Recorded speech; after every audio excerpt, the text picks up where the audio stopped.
반갑습니다. 오늘 성경 강연의 4일차입니다. 벌써 4일이 지났네요. 이렇게 같이 성경을 배우게 돼서 너무 개인적으로 영광스럽게 생각하고, 이 자리가 저와 여러분에게 정말 중요한 자리다, 이렇게 생각이 됩니다. 같이 기도드리고 시작하겠습니다.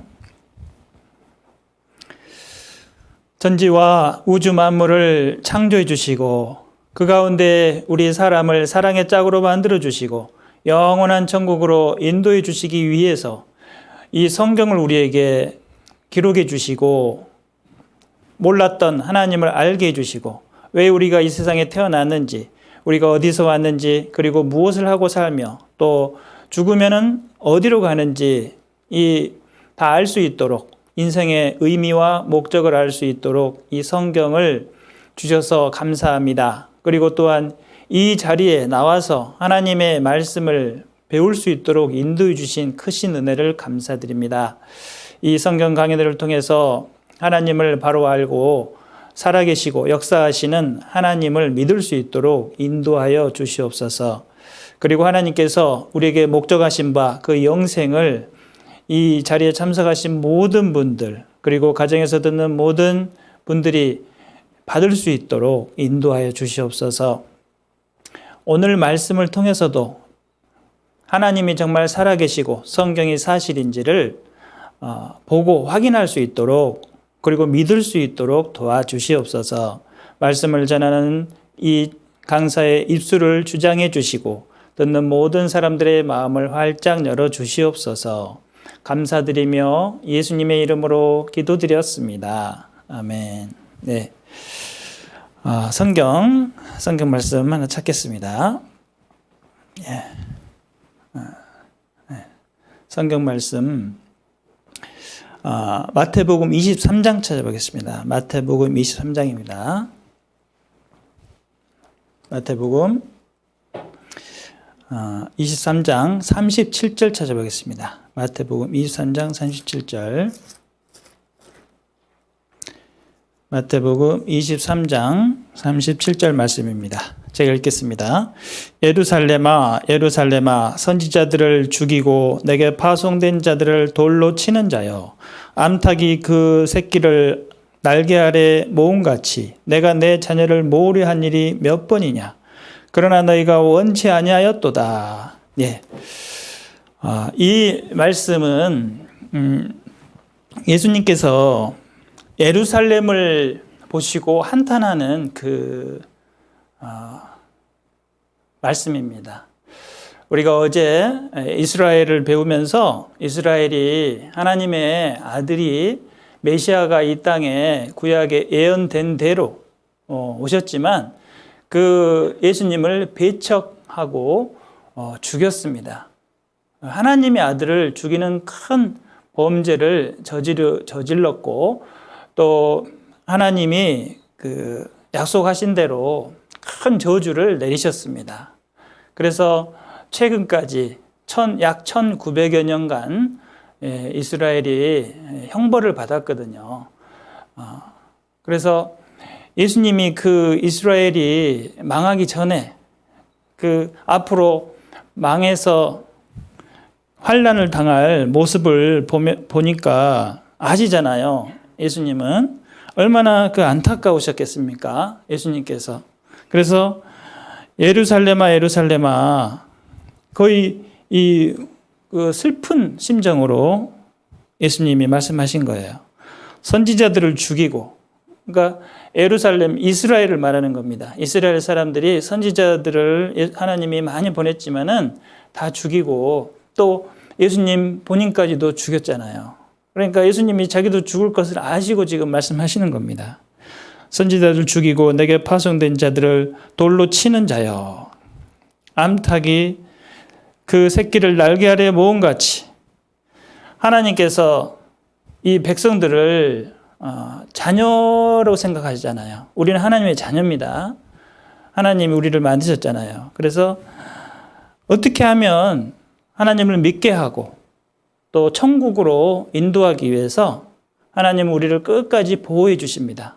그래서 암탉이 날개 아래 그 병아리들을 모아서 보호해 주시듯이 우리를 사랑해 주시고 어떻게 하면 하나님께 돌아와서 보호를 받을 수 있도록 죽지 않도록 해 주시기 위해서 선지자들을 보내고 이렇게 감싸 주셨지만은 이 이스라엘은 그것을 모르고 암탉이 그 새끼를 날개 아래 모은 같이 내가 내 자녀를 모으려 한 일이 몇 번이냐. 그러나 너희가 원치 아니하였도다. 그래서 하나님께서는 끝까지 선지자들을 통해서 그리고 그 예수님을 통해서 이렇게 하나님의 아들 예수님까지 보내서 돌아오게 하려고 끝까지 최선을 다했지만 이스라엘은 그 기회를 놓쳤다는 것입니다. 그래서 멸망할 수밖에 없었다. 하나님은 끝까지 기다려 주시지만 그것까지 배척하면은 하나님도 어쩔 수 없다는 것입니다.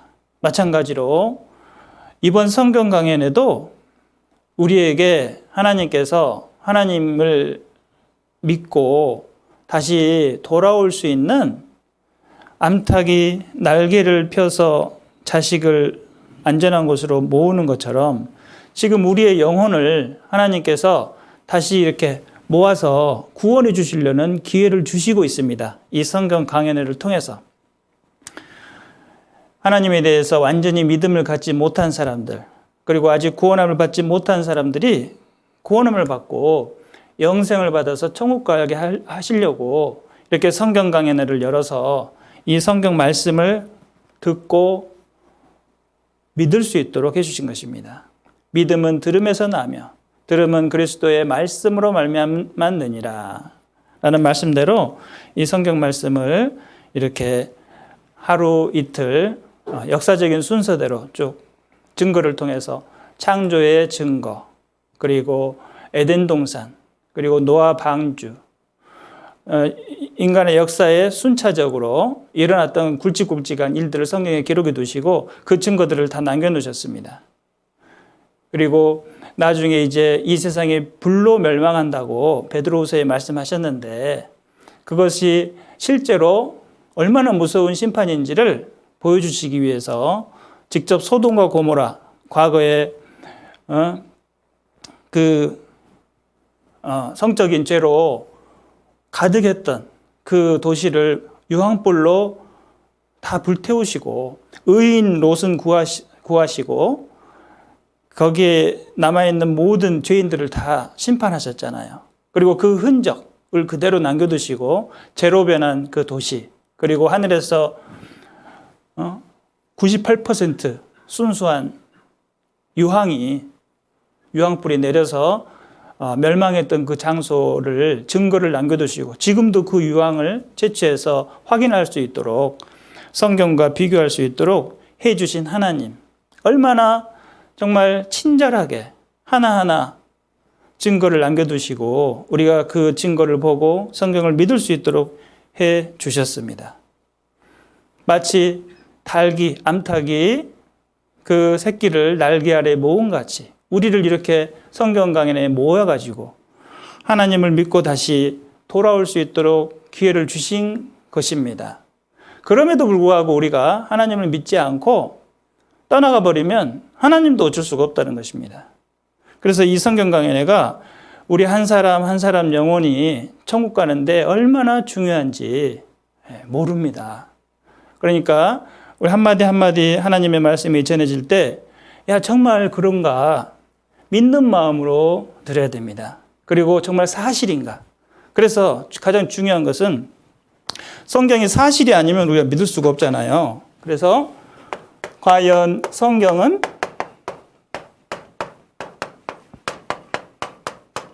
사실인가?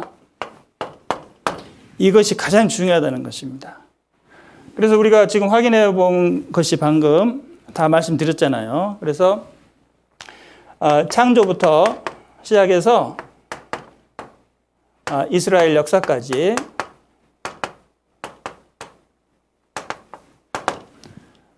그 사실들을 일일이 확인해 가면서 체크해 가면서 사실이다 이렇게 체크해 드린 이유는 성경이 사실이다라는 것을 우리가 믿게 하기 위함입니다.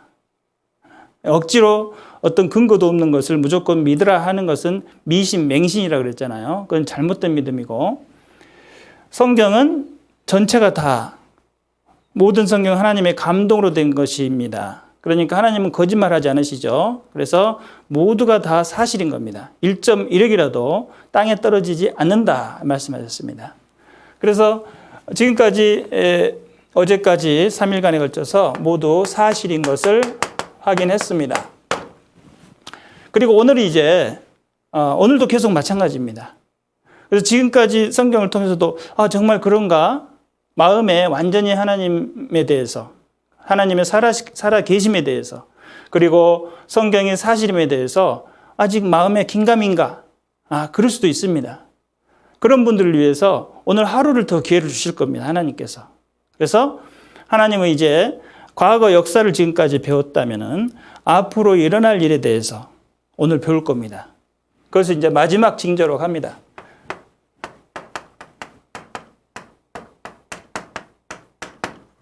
자, 마지막 징조에 대해서도 하나님께서 미리 기록해 주셨습니다. 미리 기록해 주시고 마지막 때에는 이러이러한 일이 일어나고, 마지막이라고 하는 것은 인류가 구원받는 시간이 끝나는 시간이다. 그걸 종말이라고 합니다. 종말. 인류 종말이라는 말 들어봤죠? 자, 그래서 예수님을 기준으로 해서 인류 역사가 BC와 AD로 나눠집니다. 그런데 지금 이제 이스라엘 역사를 이제 배우고 있습니다. 근데 이스라엘이 하나님의 말씀대로 저주를 받고, 불순종함으로 저주를 받고, 지금 1900년이 지나고 1948년에 독립을 합니다. 독립을 한다는 말은 뭐냐면 저주가 끝났다는 말입니다. 그래서 이스라엘이 어떻게 하느냐?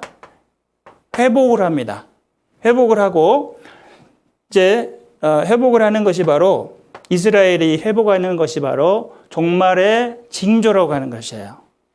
그래서 인류 마지막 종말의 징조 중에 가장 첫 번째가 바로 이스라엘의 회복입니다.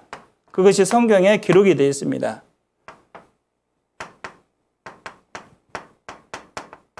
이스라엘의 회복. 과연 이스라엘이 회복되었는가? 하나님께서 말씀하시는 그 인류 종말의 회복 중에 가장 큰 징조가 이스라엘의 회복인데, 진짜로 이스라엘이 회복되었나? 이것이 사실인지를 확인해 볼 겁니다. 그리고 또 예수님께서 내가 다시 올 거다. 그러니까 제자들이 질문했습니다. 예수님이 다시 올 때, 예수님이 다시 올 때가 이제 종말이거든요. 재림. 예수님이 다시 오는 것을 재림이라고 그래요. 다시 오신다. 초림은 첫 번째 오셨다. 이겁니다. 첫 번째 오셔서 어제 배운 대로 우리가 첫 번째 오셨는데, 영혼을 구원하러 오셨는데 이스라엘은 배척했죠. 그래서 예수님이 십자가에 매달아 죽이고 예수님이 돌아가시고 배척하고 예수님은 죽으시고 무덤에서 묻히시고 3일 만에 부활하시고 하늘로 올라가셨습니다. 그래서 지금은 하늘에 계십니다. 하늘에 계시죠. 그런데 이 예수님께서 다시 내려오신다라고 마태복음 24장에서 말씀하셨어요. 그런데 제자들이 예수님이 오실 때 무슨 일이 있습니까? 그러니까 예수님이 이 이스라엘 회복도 말씀하셨고, 내가 오기 전에 이때 많은 일들이 일어나는데 그때가 마지막이다. 이 1948년 이 이스라엘의 회복은 이루어졌고요. 그리고 나머지 징조들도 다 이루어졌습니다. 그 징조들의 순서적으로 마태복음 24장에 기록되어 있는데, 가짜 예수가 올 거다. 그리고 처처에 먼저 이제 전쟁이 많이 일어날 것이다. 그리고 처처에 기근과 지진이 일어날 것이다. 그리고 처처에 온역이 있을 것이다. 지금 우리 팬데믹, 코로나 같은 온역이 있을 것이다. 그리고 사랑이 식어질 것이다. 그리고 성경이 온 세상에 다 번역돼서 배포될 것이다. 이런 등등의 예언을 하셨습니다. 예수님께서. 그런데 지금 우리 시대에 이런 것들이 다 이루어져 버렸어요. 우리가 지금 살고 있는 시대, 다른 시대가 아니라 이전 시대에는 이런 것이 없었습니다. 최근 100년 안에 이런 일들이 다 일어났습니다. 최근 70년 안에 다 일어났어요. 그러니까 예수님이 그런 일들이 있으면은 내가 다시 오실 것이다, 다시 올 것이다, 내려올 것이다 하셨는데 이런 일들이 다 이루어진 시대를 우리가 직접 봤잖아요. 우리가 눈으로 확인했다는 거죠. 그러니까 예수님이 오실 것을 알 수가 있죠. 그런데 그 때와 시간, 날짜와 시간은 아무도 모른다. 그러니까 너희들이 예비하고 있으라 라고 말씀하셨습니다. 그러니까 예수님이 곧 내려오실 텐데 예비하고 있으란 말은 뭐냐면 구원을 받아서 언제든지 내가 떠날 준비를 하라. 내가 죽어도 몸에서 영혼이 빠져나가도 구원받은 영혼이 되어 있어라. 그래서 구원을 받아야 천국에 가잖아요. 그러니까 예수님이 오시기 전에 구원을 받고 준비하라 라고 예수님께서 말씀을 하셨어요. 자, 그 말씀이 사실인지 확인해 봐야 될 거 아닙니까? 그래서 오늘 확인해 볼 겁니다. 그래서 지금까지 3일까지 배워봤는데 다 사실이었잖아요. 창조부터 이스라엘까지 다 사실이었는데 오늘 배우는 마지막 징조도 다 사실이라면 성경이 다 배워보니까 중요 사건들이 다 사실의 바탕이 되잖아요. 그러니까 사실이라고 하는 것은 내 마음에 들든 안 들든 상관없이 사실은 받아들여야 돼요. 이건 유리컵이죠. 유리컵입니다. 그런데 내 마음에 안 들어요. 그러면 이게 종이컵으로 변합니까? 아니죠. 유리컵은 내가 유리컵이구나 라고 받아들여야 되지 않습니까? 그렇듯이 성경 내용이 내 마음에 안 들어요. 하지만 확인해 보니까 내 마음에 들든 안 들든 성경은 사실입니다. 그러면 이거 받아들여야 되는 거예요. 그렇지 않습니까? 고속도로 운전을 하고 있는데 갑자기 옆차가 싹 껴들었어요. 내가 마음에 안 들어요. 그러면 그 옆차를 받아야 됩니까? 받아들여야 되죠. 받아야 되는 게 아니라 사실을 받아들여야 되죠. 그런 것처럼 사실을 사실로 받아들이는 것은 수용이라고 하고 사실로 나는 믿기 싫다라고 하는 것을 고집이라고 합니다. 내가 하나님의 말씀이 마음에 안 들다고 해서 이것을 그냥 배척해버리면 그건 고집이 되는 것이고 불신이 되는 겁니다. 그러면 이제 회개라고 하는 것이 될 수가 없죠. 그러면 복음을 우리가 안다 해도 구원을 받을 수가 없는 겁니다. 그래서 오늘 말씀을 들으실 때 이 성경을 정말 내가 성경의 말씀을 사실을 확인하고 그 사실이기 때문에 부인할 수 없는 사실이니까 내가 이제는 성경을 믿어야 되겠구나 이렇게 받아들이시면 참 좋겠습니다. 그런 마음으로 들으시면 좋겠습니다. 자, 여기 보면은 지금까지 성경을 배워보니까 성경에 기록된 과거의 역사들이 다 사실이었고 또 순차적으로 어떤 일을 하나님께서 앞으로 일어날 일을 예언하셨는데 그 일들이 실제로 성취가 되었습니다.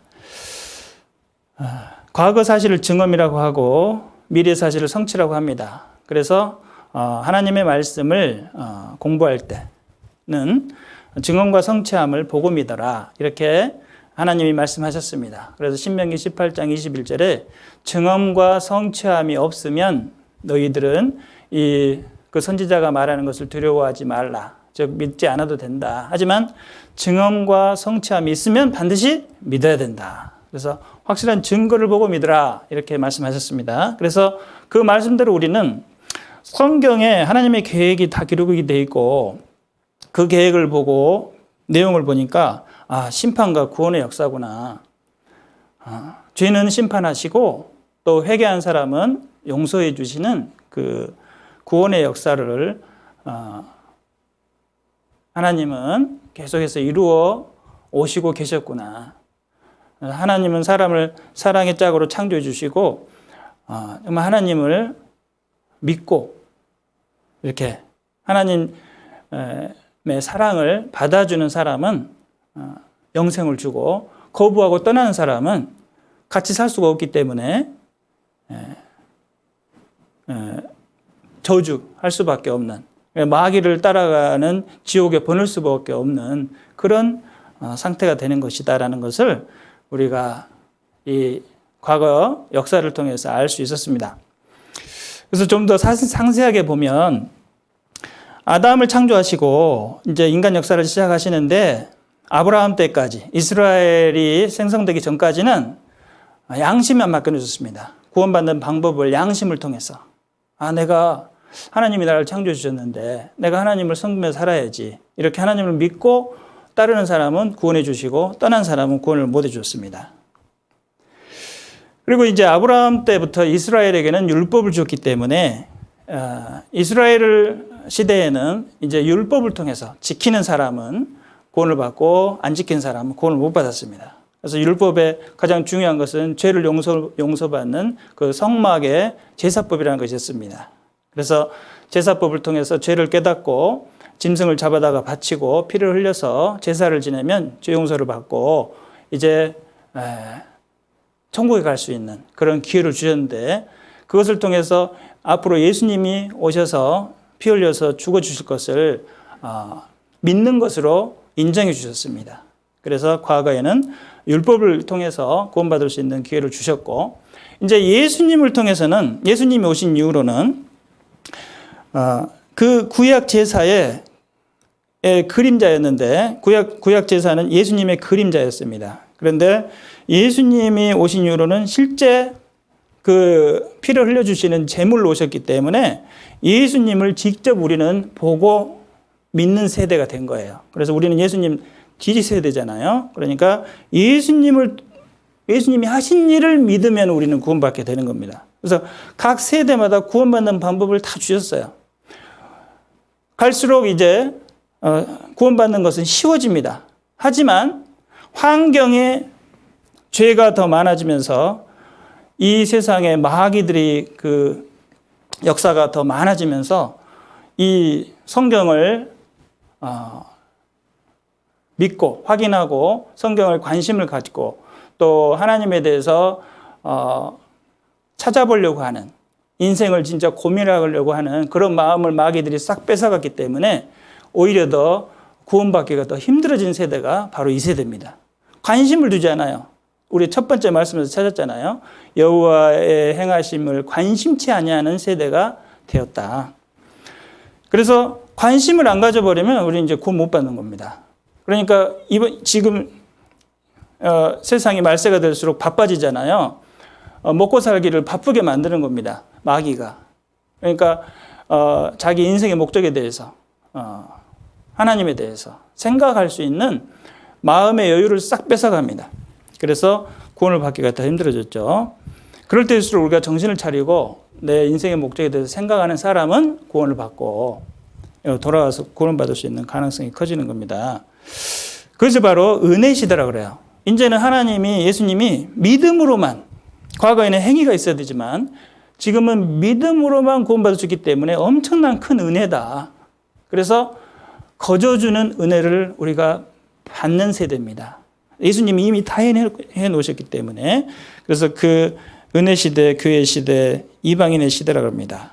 그래서 율법 시대는 이스라엘에게 구원의 기회를 주고 그 구원의 기회를 예수님의 배차가 함으로 버려버렸고 그 복음이 우리에게 넘어와서 이제 이방인들이 구원받는 시대다. 그래서 이방인의 시대. 그리고 이방인들이 구원받아서 이렇게 무리를 이룬 것을 교회라고 합니다. 그래서 교회 시대라고 합니다. 근데 그 교회 시대가 이제 끝나가고 있습니다. 어떻게 끝나느냐? 예수님이 재림함으로 끝나는 거예요. 성경에 의하면. 그러니까 예수님이 재림할 때까지 구원 못 받은 사람들은 이제 구원 못 받은 상태로 7년 환란으로 넘어가는 겁니다. 그러면 더 이상 구원받을 기회가 없습니다. 이방인들에게는. 이 7년 환란 때는 이스라엘 사람들에게 한 번 더 기회를 줍니다. 그래서 14만 4천 명이 7년 환란 때 구원을 받도록 하나님이 해놓으셨습니다. 그래서 7년 동안 환란이 오고 적그리스도가 통치하고 666 표를 받는 그런 시대가 오고 핵전쟁이 일어나고 예수님께서 다시 내려오십니다. 그걸 지상재림이라고 합니다. 첫 번째 재림 때는 공중에서만 재림을 하시고 지상에 구원받은 사람들을 다 데려가시는 그런 휴거가 일어나고 이제 공중에서 7년 동안 하나님과 혼인잔치를 하고요, 우리는. 그리고 그게 끝나면은 예수님께서 내려오셔가지고 적그리스도를 죽이시고 심판하시고 환란을 끝내시고 이 세상의 천년 왕국을 실현시킵니다. 그래서 에덴 동산처럼 완전히 지구를 회복시켜 주시고 우리 그리스도인들이 내려와서 정말 복을 누리고 천년 동안 사는 그 세계가 있습니다. 그 세계가 끝나면 이제 구원받지 못한 사람들은 완전히 지옥으로 떨어지고 구원받은 사람들은 영원한 천국으로 셋째 하늘로 들어가게 됩니다. 그것이 바로 하나님의 계획인데 현재 내가 살고 있는 시점은 공중재림이 임박한 2020년에 살고 있다라는 것입니다. 그리고 마지막 징조가 다 이루어진 것을 보고 있는 그리고 처처에 온역이 있을 것이라는 그 온역이 실제로 왔고 우리가 마스크를 쓰고 다니는 이 시점에 왔다라는 것입니다. 그러니까 얼마나 예수님의 재림이 임박했는지 우리가 알 수가 있습니다. 그래서 지금은 이스라엘이 회복한 시점이고 마지막 징조들이 다 이루어진 시점이다. 그런데 중요한 것은 뭐냐면 이것이 성경에 다 미리 기록됐다는 게 중요한 거예요. 기록됐다는 게 중요합니다. 왜? 미리 기록하시고 이루시는 하나님이라는 것을 알려주시는 거예요. 그렇지 않으면 사람이 하나님을 믿을 수가 없는 겁니다. 왜? 앞으로의 일을 기록하고 그 기록된 대로 이루실 수 있는 분은 하나님밖에 안 계셔요.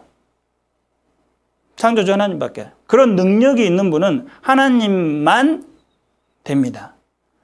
아무도 그런 일을 할 수가 없습니다. 그러니까 말씀하시고 이루시는 것이 가장 우리에게 믿음을 주시는 가장 좋은 방법이에요. 즉 우리를 그만큼 아끼고 사랑하기 때문에 우리에게 믿음을 주시기 위해서 먼저 기록하시고 행하시는 겁니다. 그것이 우리를 구원하는 방법이에요. 그래서 이스라엘도 이제 벌을 받았잖아요. 그래서 적당한 시점에 하나님께서 회복해 주신다고 말씀하셨어요. 이스라엘이 뭘 막 잘해가지고 회복시키는 것이 아니라 이제 완전히 그 세상 밑바닥까지 내려갔지 않습니까? 그 이스라엘을 내가 회복시켜서 내가 과거에 기록한 그 성경이 실현되는 것을 너희들에게 내가 보여줄 것이다. 그래서 믿음 없는 너희들이 이 성경과 역사를 보고 나를 믿을 수 있도록 해주겠다라는 목적으로 그렇게 하신 거예요. 그래서 그것을 진짜 그랬는지 확인해 보겠습니다. 에스겔서 36장 찾아보겠습니다. 에스겔서 36장 19절. 에스겔서 36장 19절 찾아보겠습니다.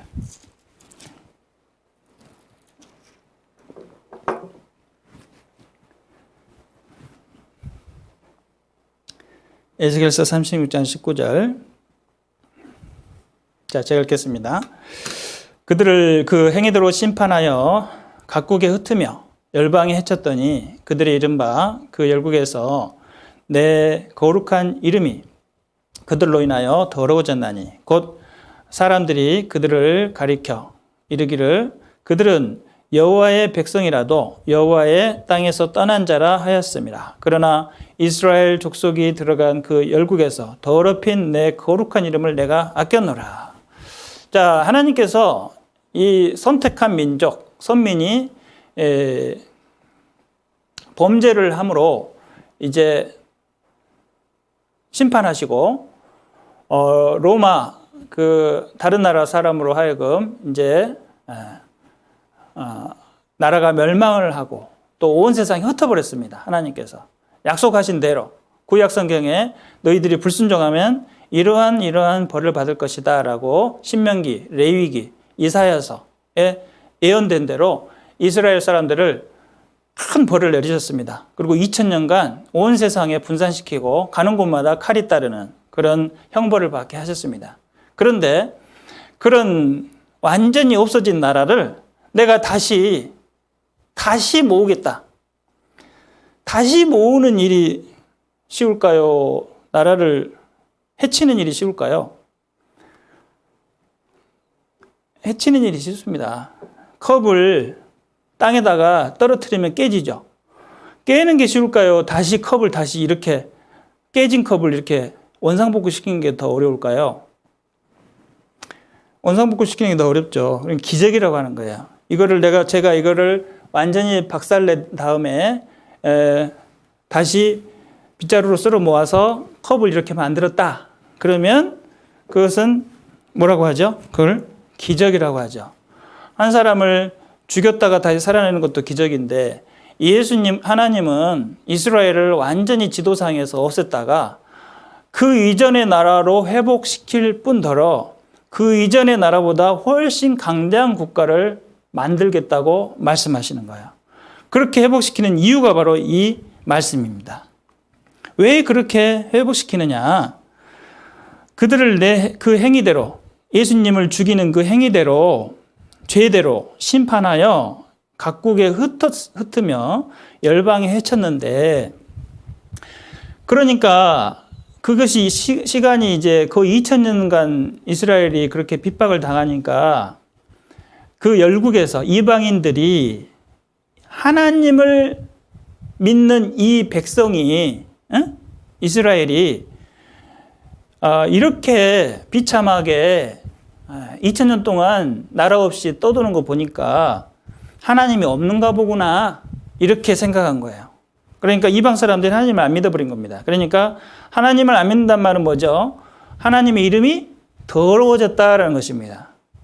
하나님, 창조주 하나님의 이름을 사람들이 무시한다는 것은 하나님의 이름이 땅에 떨어져 버린 거잖아요. 그러니까 이 이스라엘의 하나님의 이름이 더러워지니까, 자, 곧 사람들이 그들을 가리켜 이르기를 이들은 여호와의 백성이라도 여호와의 땅에서 떠난 자라 하였음이니라. 그러나 이스라엘 족속이 들어간 그 열국에서 더럽힌 내 거룩한 이름을 내가 아꼈노라. 내 이름을 내가 아꼈고 나는 내 이름을 내가 회복시킬 거다 이 말이에요. 그래서 내 이름을 회복시키기 위해서 완전히 없어졌던 이스라엘을 다시 부활시키겠다 이 말입니다. 그래서 그 부활시키겠다는 그 계획을 에스겔서에 상세하게 기록해 놓으신 거예요. 그래서 에스겔서 36, 37, 38장을 읽어보면은 완전히 없어진 이스라엘을 내가 회복시키고 에덴 동산처럼 복구하겠다. 거기 땅들은 다시 황무했던 땅들은 다시 회복시키고 건축을 하게 하고 흩어졌던 민족들은 다 다시 돌아와서 강건한 나라를 만들겠다라고 선언을 하신 겁니다. 그것을 그렇게 진짜 됐는지 확인해 보겠습니다. 그 회복의 시작이 바로 1948년 5월 14일 독립입니다. 그 독립했던 그 다큐멘터리를 좀 보겠습니다.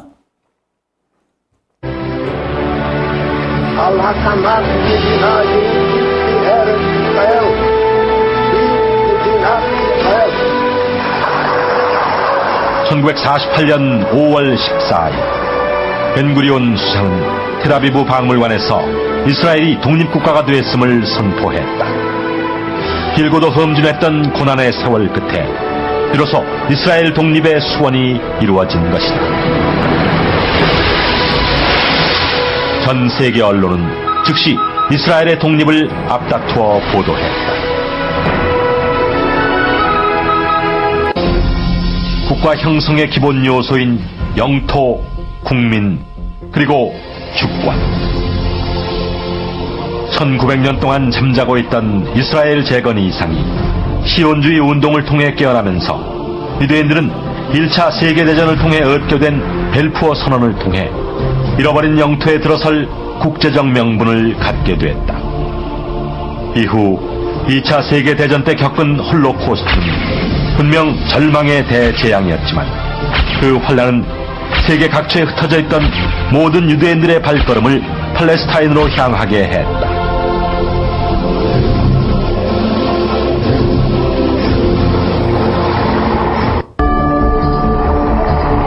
이스라엘이 이러한 역사 속에 독립하기까지 소요된 시간은 불과 50년.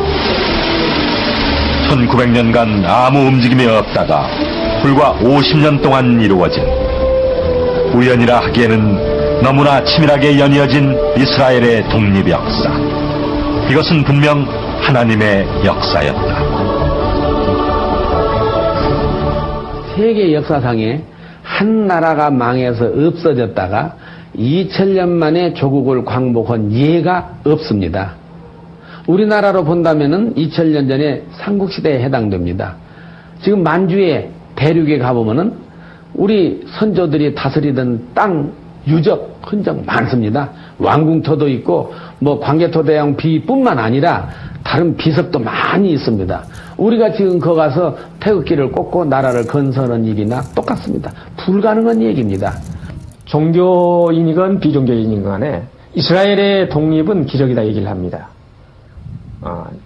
19세기 말에 유대인에 대한 핍박과 학살, 제1차 세계대전, 제2차 세계대전, 역사상 일어날 수 있는 확률이 극히 낮은 것임에도 불구하고 이것이 연속적으로 일어난 그런 사례가 세계 역사상 없다는 것입니다. 네. 요한복음 14장 29절을 찾아보도록 하겠습니다. 요한복음 14장 29절입니다. 한번 찾아보겠습니다. 성경을 찾아보시겠습니다. 찾으셨으면은 같이 읽겠습니다. 이제 일이 이루기 전에 너희에게 말한 것은 일이 이룰 때 너희로 믿게 하려 함이라. 얼마나 친절하십니까?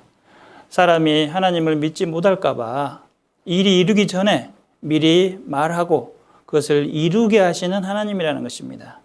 그래서 오늘은 예언하시고 이루시는 그 성취를 통해서 우리가 정말 하나님만 이렇게 하실 수 있는데 하나님이 계시구나 이렇게 생각하시면 됩니다. 자, 예언하시고 성취하심 약 2500년 전 말씀입니다. 에스겔 36장 19절에서 그들을 그 행위대로 심판하여 각국에 흩으며 열방에 해쳤더니 라고 말씀하시면서 이제 37절에서 그러므로 너는 대언하여 그들에게 이르기를 주 여호와의 말씀에 내 백성들아 내가 너희 무덤을 열고 너희로 거기서 나오게 하고 이스라엘 땅으로 들어가게 하리라. 그래서 회복을 어떻게 시키느냐? 무덤을 열고 나오게 한다라고 비유적으로 말씀하신 거예요. 이 에스겔 선지자에게 이 환상을 보여준 겁니다. 그래서 마른 뼈들의 환상. 그래서 마른 뼈들이 가득한 언덕을 에스겔이 가게 하고 거기서 너가 내 대신 뼈들에게 살아나라. 그러니까 뼈들이 살아나는 겁니다. 그래서 뼈들이 척척척척 맞춰주면서 일어나더니 힘줄이 붙고 살이 붙었는데 나중에는 큰 군대가 되더라. 그리고 그 군대는 이름은 이스라엘이다. 이렇게 하나님께서 말씀해 주십니다. 그것은 장차 이스라엘이 완전히 죽었다가 부활해서 강국이 될 것을 말씀하셨는데 지금 여러분이 지금 이스라엘이 있거든요. 눈으로 확인할 수가 있습니다. 중동 지방에 이스라엘에 가가지고 확인해 보면 완전 강국이 되어 있고 미국을 트럼프를 이렇게 손으로 쥐흔드는 그런 나라가 되어 있는 것이 바로 이스라엘입니다. 왜 그렇게 되었을까? 왜 그렇게 됐습니까? 하나님께서 기록하시고 성취해서 그렇게 된 거예요. 이스라엘이 스스로 잘나서 그런 것이 아니라. 그래서 내가 먼저 말하고 행함은 그것이 너희들이 그렇게 잘나서 된 것이 아니라 하나님이 그렇게 해주셨기 때문에 된 것이다라는 것을 믿으라라는 것입니다. 그래서 하나님이 없이 될 수가 있는 것이 아니고 반드시 하나님이 계셔서 이렇게 된 거다라는 것을 우리가 알아야 된다라는 말씀입니다. 그리고 37장 14절에 보면은 자, 이렇게 정확하게 표현이 되어 있습니다. 내가 또 내 신을 너희 속에 두어 너희로 살게 하고 내가 또 너희를 너희 고토에 거하게 하리니 나 여호와가 이 일을 말하고 이룬 줄 너희가 알리라. 나 여호와의 말이니라 하셨다 하라. 자, 하나님이 강조하시는 건 뭐냐면 내가 이 일을 말하고 이뤘다. 이걸 계속 강조하시잖아요. 나는 예언하고 그대로 실행시키는 분이다라는 것을 말씀하는 거예요. 눈에도 보이지 않는 이 하나님께서 성경을 기록해 놓으시고 이 한 사람의 인생도 그렇게 만들기 힘든데 나라 자체를 완전히 죽였다가 완전히 회복시키는 일을 하신다고 지금 기록하신 거예요. 그것도 고토에 그 자리에 다시 돌아가는 겁니다. 2000년 동안 완전히 다른 나라에 뺏겼던 그 나라에 한 명도 못 들어갔는데 다시 몇백만 명이라는 숫자가 다시 들어와서 나라를 세운다. 이것이 가능할까요? 방금 그 박사님들 말대로 불가능한 일입니다. 우리가 지금 예전에 우리 바레가 우리나라였잖아요. 바레가 중국 땅입니다. 지금은.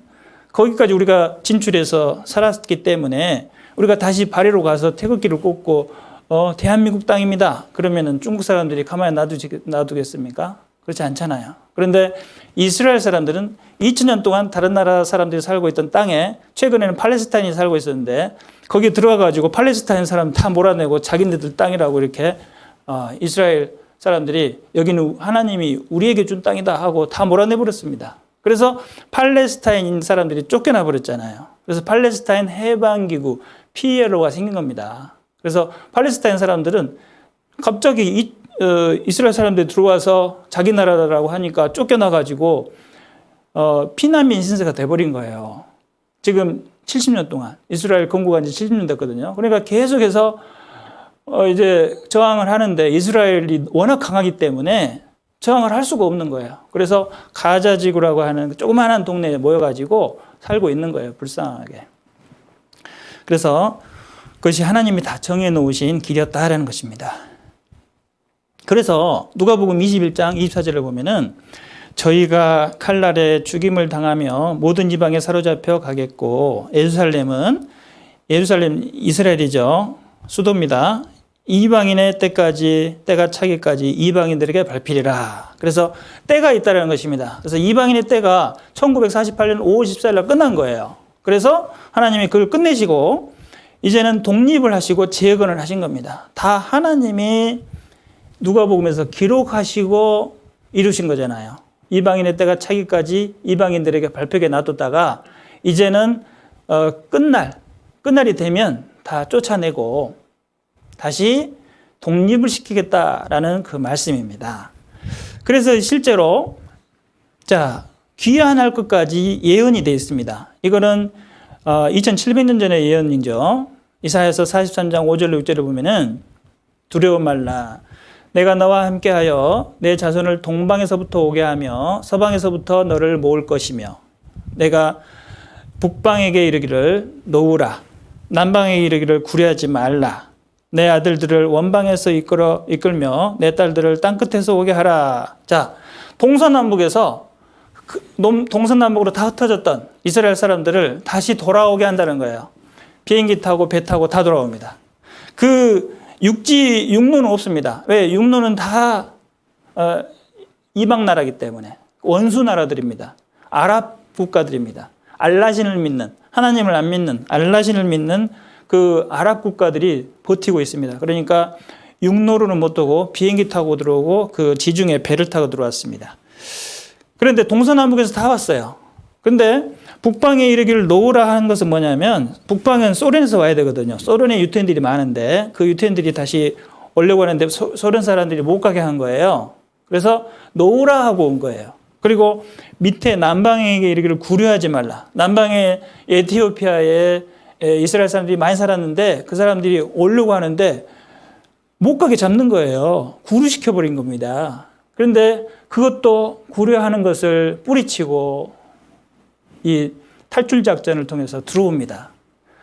소련은 그 인도세를 내고 가라, 엄청난 낼 수도 없는 세금을 내고 가라 그러니까 못 갔는데 미국의 힘을 빌려가지고 그 이스라엘 사람들이 미국을 꽉 잡고 있잖아요. 그러니까 미국이 소련을 회유합니다. 너희들 경제가 안 좋잖아. 그러니까 먹을 것이 없지. 그러니까 진짜 먹을 것이 없었거든요. 그 러시아에. 그러니까 밀가루를 많이 주고 또 수출의 최혜국으로 대해주겠다. 세금을 감면해주겠다. 관세를 깎아주겠다. 그러니까 러시아가 좋아한 겁니다.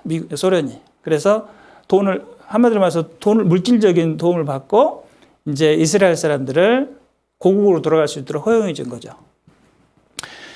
그런 역사가 있었어요. 실제 그 역사가 있었는지 확인해 볼 것입니다. 그리고 이사야서 60장 4절에 보면은 내 눈을 들어 사면을 보라. 무리가 다 모여 내게로 오느니라. 내 아들들은 원방에 속했고 내 딸들은 안기워서 올 것이다.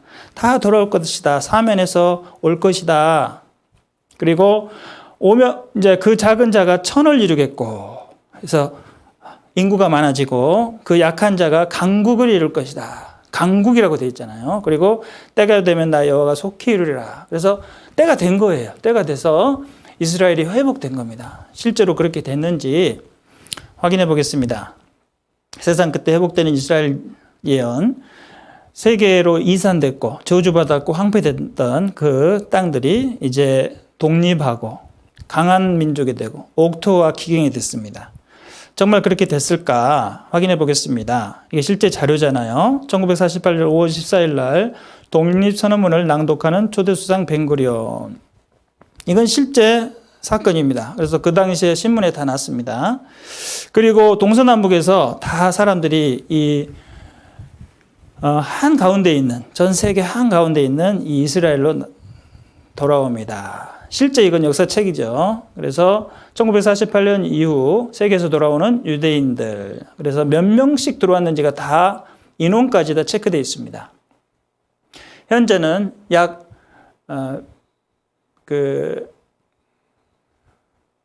600만 명 정도가 들어와 살고 있습니다.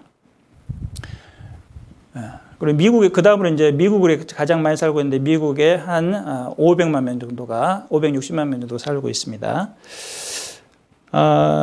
지금 여기 보면은 이스라엘 있잖아요, 이스라엘. 그 전에는 1948년 이전에는 이스라엘이라고 하는 이름이 지도상에 없었습니다. 그런데 독립하자마자 모든 나라들이 이제 인정해줘 버린 거예요. 팔레스타인을 내쫓은 것은 인권적인 측면에서는 안 좋은 거죠. 하지만은 유엔에서 인정해줘 버렸습니다. 왜 그러냐면 이스라엘이 그만큼 강하기 때문에.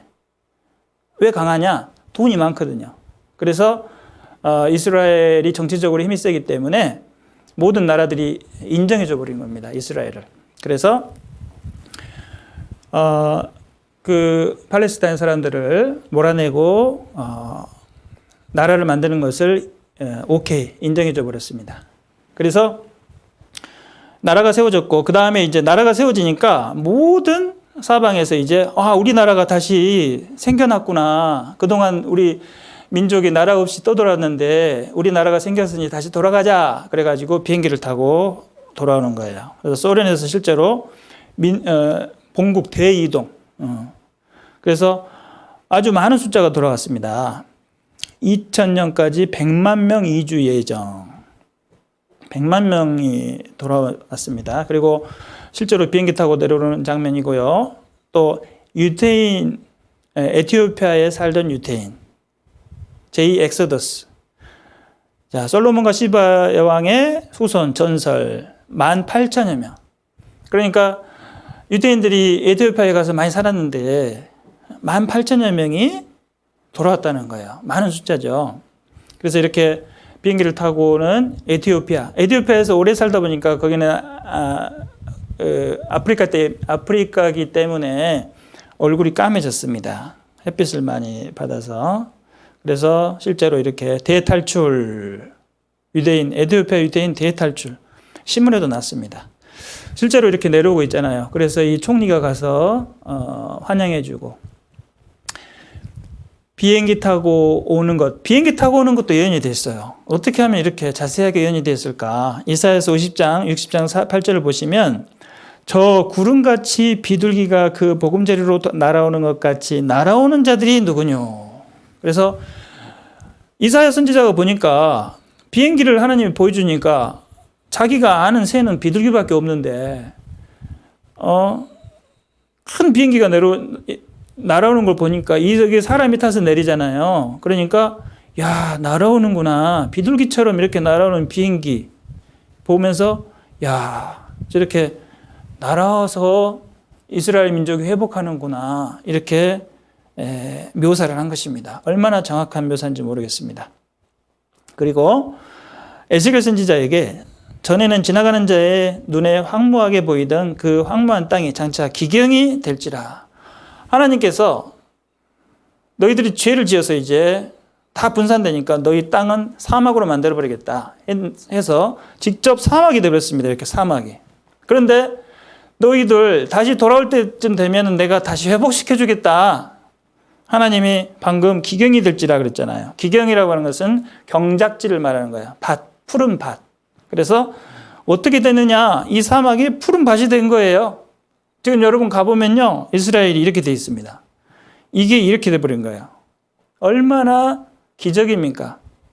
이 땅이, 자, 사람이 이르기를 그 땅이 황무하더니 이제는 에덴 동산같이 되었고 황량하고 적막하고 무너진 성읍들에 성벽과 거민이 있다 하리니, 자, 성벽과 거민이 생겨버린 겁니다. 이 땅에. 이게 기적이라는 거예요. 뭐 가서 집을 지으면 되지. 그런데 그게 중요한 게 아니라 2500년 전에 에스겔 선지자가 말한 거예요. 그것이 이루어졌다는 게 중요한 겁니다. 그게 이루어졌다는 것이 중요한 거예요. 그러니까 이스라엘 사람들이 다시 돌아가서 그 나라를 다시 세웠다는 것이 기록되어 있다는 것이 중요한 겁니다. 그래서 나 여호와가 무너진 곳을 건축하며 황무한 자리에 심은 줄 알리라. 나 여호와가 말했으니 이루리라. 나 여호와가 말하였으니 이루리라. 이게 중요한 겁니다. 말한 것을 이룬다는 것은 사람은 할 수가 없는 거예요. 우리가 이제 예를 들어서 뭐 간단하게 예를 들어서 내가 63빌딩을 짓겠다. 그래서 63빌딩을 지은 거 맞죠? 그것은 이제 맞아요. 그 정도는 할 수 있어요, 사람들이. 그죠? 신격호 회장이 롯데타워를 짓겠다. 그래서 자기 계획을 세우고 롯데타워를 지었죠. 그 정도는 사람이 할 수 있지만 완전히 없어진 나라를 3,500년 전에 예언을 해가지고 지금 3,500년 후에 세우고 어떻게 구체적으로 만들겠다라고 예언을 할 수는 없다라는 거예요. 어느 누구도 앞으로 3,500년 후에 발해를 한국 땅으로 만들겠다 하는 사람은 사람은 할 수가 없다는 거예요. 근데 하나님은 기록하고 이루셨다는 것입니다. 그러니까 하나님이 계시다는 거예요. 그게 중요합니다. 자, 이렇게 건축이 되고 또 그냥 오는 게 아니라 5절에 보면은 자, 이사야서 60장 5절을 보면은 그때 내가 보고 이색을 말하며 내 마음이 놀라고 화창하리니 이는 바다의 풍부가 내게로 돌아오며 열방의 재물이 내게로 옴이라. 하나님이 이스라엘을 회복시킬 때 그냥 빈손으로 돌아오게 하는 것이 아니라 비행기 타고 올 때 돈을 가지고 오게 한다 이 말이에요. 그래서 열방의 재물. 밖에 나가서 열심히 돈 벌어가지고 엄청난 돈을 가지고 다시 돌아와서 건축을 합니다. 그러니까 부자 나라가 되죠. 그리고 이미 그 나라에 보물을 묻어두셨습니다. 하나님께서. 그게 뭐냐면 자, 바다의 풍부를 주는 거예요. 바다의 풍부. 바다의 풍부가 뭐냐면 바다가 있습니다. 그 사해라는 바다가 있습니다. 이스라엘 가보면 이스라엘 사해 바다의 비밀. 그래서 사해 바다를 개발해 보니까 다 돈덩어리인 거예요. 이게 돈. 그래서 사해는 소금물도 돈이고 파니까 돈이고 또 거기에 머드팩 있잖아요. 머드도 돈이고 거기서 우라름까지 나온답니다. 그리고 뭐가 나오냐면은 핵전쟁 피해복구 물질이 나오기 때문에 이스라엘 사회바다 보물이 미국, 영국, 프랑스 3개 국가 재산보다 더 많다는 겁니다. 돈으로 따져보니까. 그러니까 어마어마한 보물을 과거에부터 가지고 있었던 겁니다. 그래서 정말 이게 좋은 보물인데 그걸 몰랐던 거죠. 과학이 발달하지 못했던 시대에는. 그래서 지금은 분석해 보니까 엄청난 돈덩어리인 겁니다. 그래서 광물질이 풍부해서 성경에서는 보고라고 이미 말씀을 하신 거죠. 그리고 우라늄까지 캐내는 사회다. 그리고 바다의 풍부라고 그랬는데 앞바다 있잖아요. 이스라엘 앞바다를 지중해인데 지중해에서 유전을 개발했더니 석유하고 가스가 어마어마하게 나온 겁니다. 과거에는 뭐 개발할 수 있는 기술이 없었잖아요. 그런데 개발해 보니까 원유가 2,500억 배럴이 들어있는데 세계 1위 사우디 매장량에 육박한 거예요. 사우디 매장. 사우디아라비아 아시죠? 그래서 사우디아라비아 매장량에 육박하고 천연가스. 이 파는 곳마다 다 나오는 겁니다. 그래서 어마어마한 또 부자가 된 거예요, 이 나라가. 이제 이렇게 재물만 나라가 부자가 된 것이 아니라 하나님께서 특별한 능력을 주셔가지고 이스라엘은 신명기 26장 19절을 보니까 여호와께서 너의 칭찬과 명예와 영광으로 그 지으신 모든 민족 위에 뛰어나게 하시고 그 말씀하신 대로 너로 내 하나님 여호와의 성민이 되게 하시리라. 그래서 하나님의 성스러운 민족이 되게 하시고 모든 민족 위에 뛰어나게 머리를 만들어 놓으셨다는 거예요. 머리가 아주 똑똑합니다. 이스라엘 사람들이. 또 공부도 잘하고 돈도 잘 벌고 또 전쟁도 잘하고 농사도 잘하고 못하는 게 없어요. 세계 인구의 0.19%인데 노벨상 수상자는 22%예요. 말도 안 되죠. 그러니까 세계 인구 중에는 가장 작은데 노벨상은 가장 많이 탔어요. 어떻게 이럴 수 있느냐? 머리가 좋게 하나님이 만들어 놓으셨습니다. 그리고 성경을 많이 공부하기 때문에 성경에서 지혜를 많이 얻은 사람은 뭐든지 잘하게 되어 있습니다. 왜? 성경은 하나님 말씀이기 때문에 하나님의 지혜가 들어있죠. 그래서 이 큰 나라 사람은 과연 지혜와 지식이 있는 백성이로다. 지혜와 지식을 성경에서 얻었습니다. 똑똑하잖아요. 그래서 여호와께서 너를 세계 모든 민족 위에 뛰어나게 하실 것이다. 그리고 너로 머리가 되게 할 것이다. 꼬리가 되지 않게 하실 것이다. 그래서 유대인을 연구해 보면 세계 역사의 주역이 되어 있습니다. 그래서 유대인이 아이빌리그 학생의 40%입니다. 아이빌리그는 미국의 유명한 대학을 말하는 거죠. 그리고 아이빌리그 교수의 절반이 유대인입니다. 그리고 지금까지 정치, 사상, 음악, 영화, 미술, 언론, 경제, 과학, 교육, 문학 유명한 사람들은 다 유대인입니다. 여러분이 이거 말씀드리면 거의 다 아는 사람들입니다. 그리고 그 작은 자가 천을 이루겠고 강국이 될 것이다. 어떤 강국이 됐느냐? 독립선을 하니까 그 다음날 거미떼처럼 이 주변국들이 다 쳐들어왔습니다. 연합군을 만들어가지고 탱크를 몰고 전투기를 몰고 들어왔습니다. 그런데 이 조그만한 이스라엘이 다 이겨버렸습니다. 이 조그만한 그 소년이 큰 스모 선수를 이긴 것과 마찬가지입니다. 100대1로 싸운 거예요. 한마디로 말하면. 100대1로 싸워서 이길 사람이 있습니까? 없죠. 근데 이스라엘은 이겼어요. 왜? 하나님이 기적을 일으켜 주셨기 때문에. 그 당시에 기적이 일어났습니다. 적군의 탱크는 고장나고 막 레이더가 작동이 안 되고 그리고 그러니 이제 이길 수가 없잖아요. 하나님께서 이기게 해주시니까. 그래서 이스라엘이 이 아랍 세력을 이기는데 한 번만 이기는 게 아니라 4번 전쟁을 했는데 다 이겼어요. 그러니까 더 이상 아랍 세력들이 이제 더 이상 이스라엘을 안 쳐들어옵니다. 지금까지 안 쳐들어왔어요. 그때 전쟁 다 하고 나서. 아예 포기를 한 겁니다. 전쟁 승리 1차, 2차, 3차, 4차 다 이겼습니다. 그리고 현재는 핵무기가 400개나 있어요. 그러니까 이스라엘을 건드릴 수가 없습니다. 신명기 8장 18절에 보시면 내 하나님 여호와를 기억하라. 내가 내게 재물 얻을 능을 주셨습니다. 재물 얻을 능을 주셨습니다. 이같이 하시면 내 열조에게 맹세하신 언약을 오늘과 같이 이루려 하십니다. 그 땅에 바다의 풍부도 주시고 머리도 좋게 하시고 그것도 모자라서 사업을 잘하게 해주셨어요. 사업을. 그래서 뭘 하든지 돈이 되는 것만 하는 거예요. 이스라엘 사람들은. 우리는 뭘 하든지 잘 안 되시죠? 우리가 통닭집 만들면 성공합니까? 통닭집이 100개가 생기면은 3개가 성공하고 97개가 망한답니다.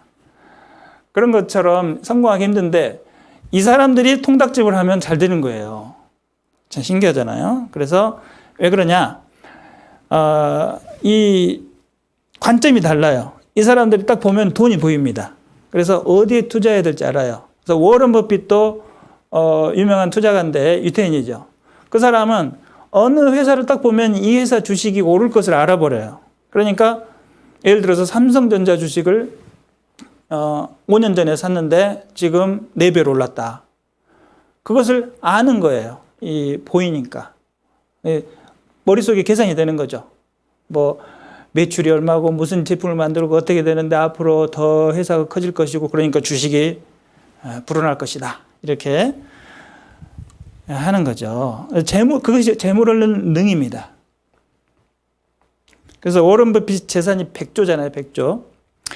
인류 역사상 가장 부유한 가문은 누군가? 유태인입니다. 이 사람이 로스차일드인데 이 사람이 아니라 이 사람이 그 로스차일드를 연구한 사람인데 로스차일드를 연구해 보니까 그 재산이 5경 7,400조입니다.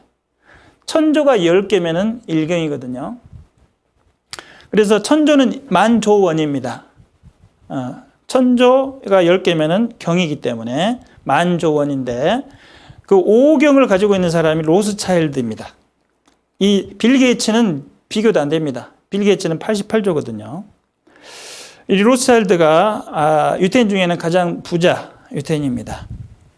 그래서 이 자손 네이선이 뭐라 그랬냐면은 영국에 살고 있는데 이 사람은 나는 어떤 꼭두각시가 권력을 획득하든지 신경 쓰지 않는다. 누가 대통령이 되든지 난 상관이 없다.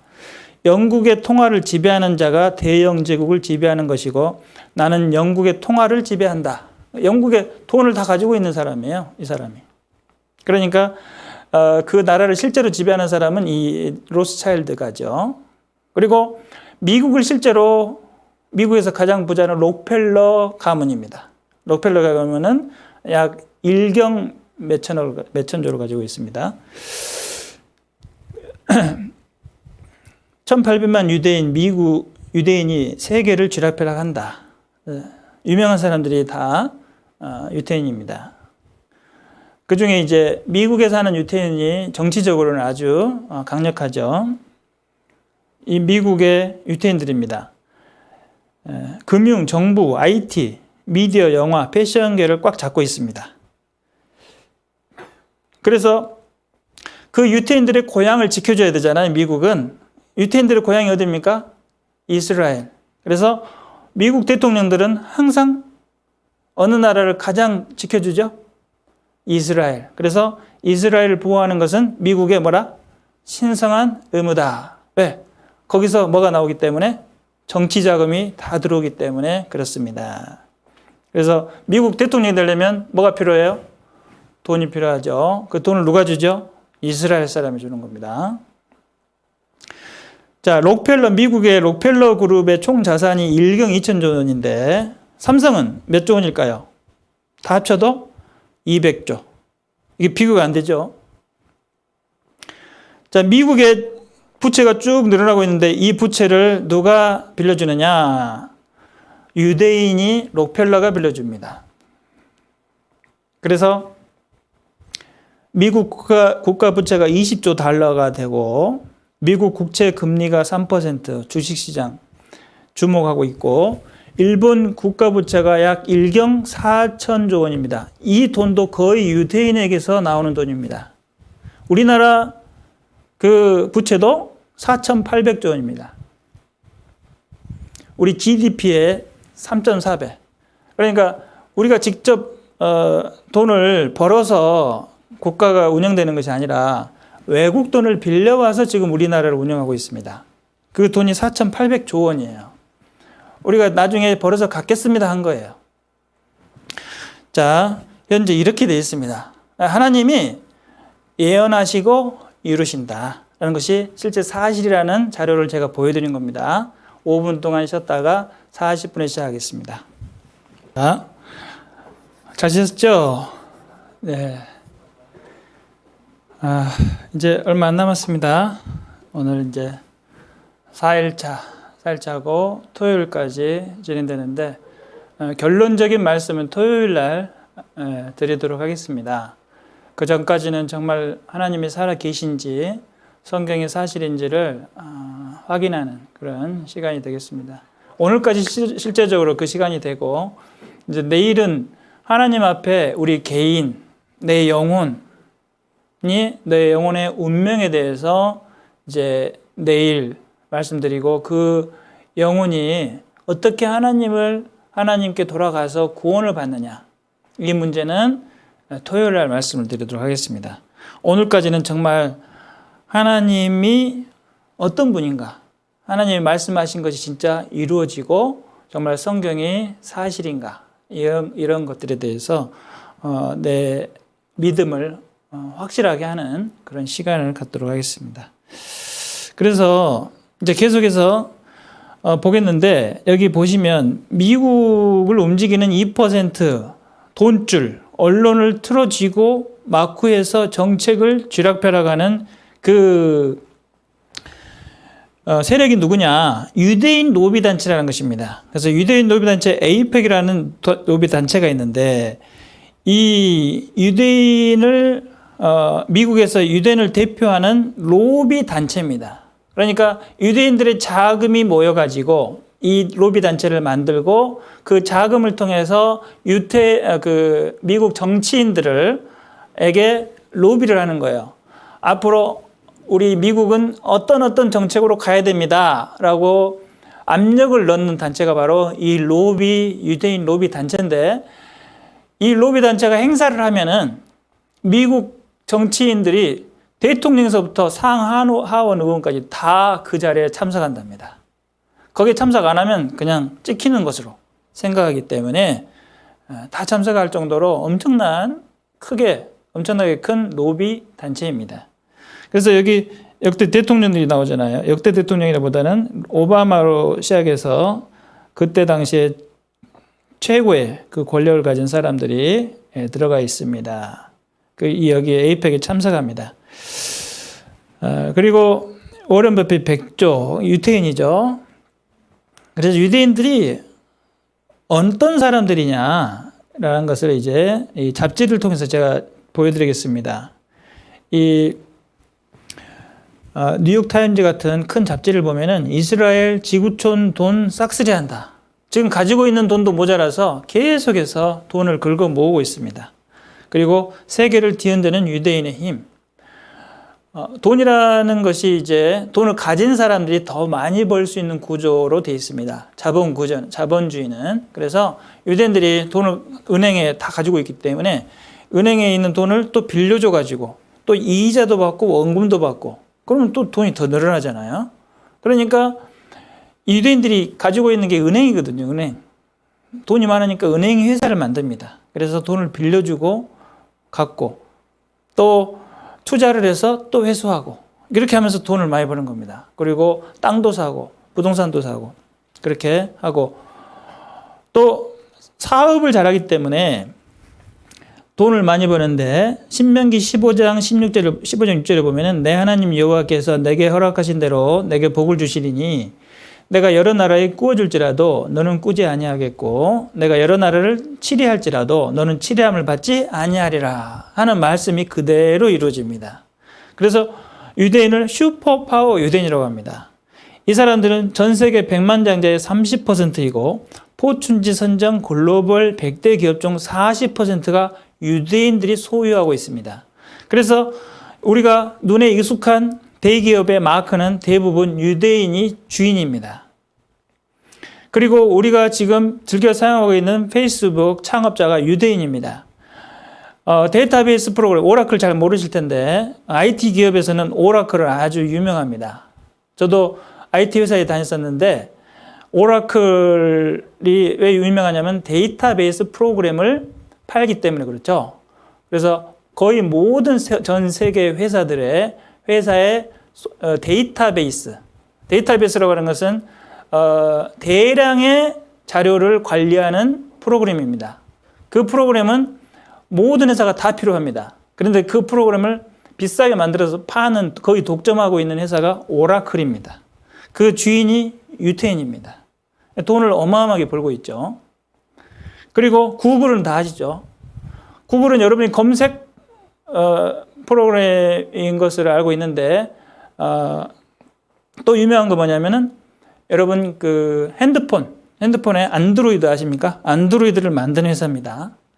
그리고 퀄컴이라고 하는 회사도 유명한 회사인데 이 사람도 유태인인데 이 퀄컴은 여러분이 가지고 있는 핸드폰에 CPU를 만드는 회사입니다. 통신 장치를 만드는 거예요. 전파를 주고받는 장치를 만드는데 이 퀄컴에서 만듭니다. 그러니까 모든 핸드폰을 살 때는 이 사람한테 돈을 주고 사는 거예요. 그러니까 트럼프도 마찬가지죠. 미국 모든 대통령은 누구랑 친합니까?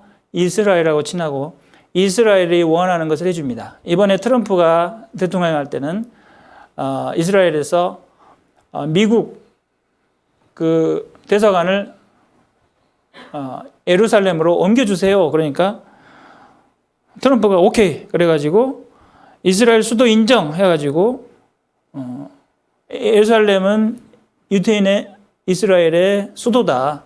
그런데 왜 그것을 하기 힘들었냐면 과거에는 트럼프는 과감하게 했는데 과거에는 이 예루살렘이라고 하는 그 도시는 모든 종교의 대부분의 종교, 이슬람, 기독교, 그리고 유대교, 그리고 다른 종교들의 성지입니다. 성지. 그렇기 때문에 어느 한 나라가 독점한다고 하는 것은 다 반대합니다. 그래서 중립적인 위치로 놔뒀는데 미국에서 최대 강국 미국에서 이스라엘의 편을 들어준 겁니다. 그러니까 팔레스타인도 반대하고 다른 아랍 나라들도 다 반대하죠. 그래서 더 관계가 안 좋아졌습니다. 그렇지만 이스라엘이 원하는 대로 트럼프는 해줬습니다. 그래서 미국의 대사관을 예루살렘으로 옮겨줬습니다. 그 대사관으로 옮겨온 그 영상도 신문에 이렇게 나왔죠. 네, 미국 정부가 이스라엘 주재 대사관을 지중해 도시 텔아비브에서 예루살렘으로 옮겼습니다. 네, 이스라엘 정부는 크게 반겼지만 예루살렘 시내에서는 긴장된 분위기도 느껴집니다. 예, 여기까지 보겠습니다. 그렇게 실제적인 그 역사가 이루어지고 있어요. 실제적인 역사가. 자, 그래서 예수님도 이 이스라엘 회복을 성경에 말씀하셨습니다. 마태복음 24장 32절 보면은 무화과 나무의 비유를 배우라. 그 가지가 연하여지고 잎사귀를 내면 여름이 가까운 줄 아나니 이와 같이 너희도 이 모든 일을 보거든 인자가 가까이고 문 앞에 이른 줄 알라. 이 말씀이 뭐냐면 제가 여기 아까 그림 그렸던 부분입니다. 자, 인자는 누구냐면은 예수님입니다. 인자 예수님. 예수님이 이제 곧 내려오는 시점, 그러니까 문 앞에서 들어온다는 것으로 비유를 하신 겁니다. 멀리 있지 않고 가까이 왔다. 근데 가까이 오는 시점이 언제냐? 이스라엘이 회복해가지고 완전히 강국이 되어 있을 때 내가 내려올 거다. 이렇게 말씀하신 말씀이에요, 이게. 그래서 이스라엘이 회복했다는 말을 뭘로 표현하냐면 무화과 나무가 잎사귀를 내는 그 시대에 내가 가겠다는 거야. 무화과 나무는 이스라엘을 말하는 거거든요. 무화과 나무는 이스라엘인데 무화과 나무가 겨울에 잎사귀가 다 떨어져서 죽은 나무처럼 있다는 것은 뭐냐면 망했다는 것이고, 여름이 돼서 잎사귀를 낸다는 얘기는 다시 망한 나라가 살아났다는 것을 의미하는 거예요. 그래서 무화과 나무가 잎사귀를 내거든 이 무화과에서 무화과 열매는 예수님을 말하는 겁니다. 그래서 무화과 열매는 특징이 뭐냐면 꽃이 없이 열매가 훅 나오잖아요. 그 속에 꽃이 들어있는데, 그래서 예고 없이 예수님이 덜커덕 들어오신다 이 말을 해요. 바깥에 계시는데. 그래서 지금 바깥에 문고리 잡고 계신 겁니다. 그래서 여차하면 들어오는 그런 시점이 언제냐? 이스라엘이 완전히 회복될 때. 방금 제가 보여드린 자료들이, 첫 시간에 보여드린 자료들이 다 이스라엘이 회복된 자료지 않습니까? 완전히 회복됐어요, 이스라엘은. 그러니까 지금 들어오셔도 아무 말 못한다는 거예요. 그 전에 너희들이 구원받지 않으면 안 된다. 이걸 지금 계속해서 말씀하시는 거예요. 기회를 주시는 거예요. 끝까지 하루를 천년같이 기다리시기 때문에, 천년을 하루처럼 기다리시기 때문에 인내를 가지고 기다리는데 끝까지 기다리지만 계속 기다릴 수도 없다는 거예요. 우리가 노아의 방주 때도 그렇고, 그 다음에 소돔과 고모라고 그랬잖아요. 그러니까 끝까지 참긴 하시지만 그걸 넘길 수는 없다는 거예요. 계속 그럴 수는 없다는 겁니다. 그 기한이 있다는 거예요. 기한이. 그래서 관련된 영상을 보겠습니다.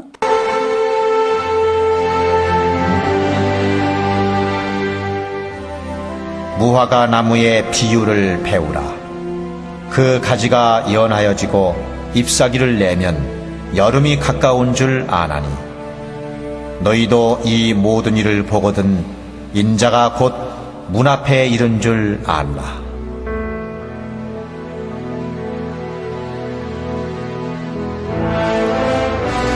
예수님께서는 그 재림의 시기, 인자가 가까이 곧 문 앞에 이른 시기를 알려주시기 위해 무화과 나무의 비유를 배우라 하시며 이스라엘의 역사를 움직여 가셨던 것이다.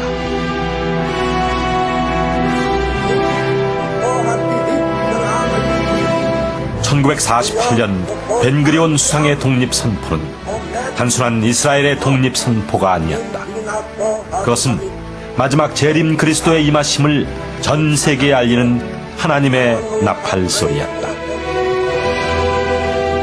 예수님이 베들레헴에서 탄생하리라는 예언을 이루기 위해 호정령을 반포해 온 나라를 움직이셨던 것처럼 1948년 예수님의 재림 시기를 알려주시기 위해 하나님께서는 이스라엘의 독립을 통해 전 세계의 역사를 움직이셨던 것이다.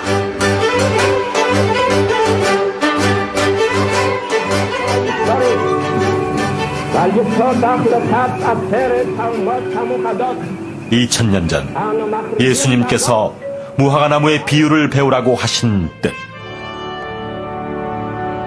바로 이것이 이스라엘의 독립 속에 숨겨져 있었던 무화과 나무의 비밀이었다.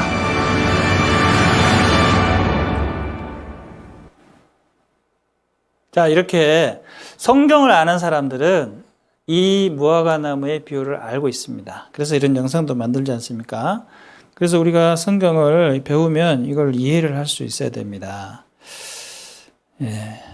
그래서 우리가 보면 갑자기 오시는 예수님. 그래서 무화과가 갑자기 이제 잎사귀만 무성하다가 무화과가 쑥 나오거든요. 깜짝 놀라잖아요. 그런 것처럼 예수님이 이 땅에 오시면은 어떻게 되느냐? 구원받은 사람들이 싹 사라집니다. 싹 사라져요.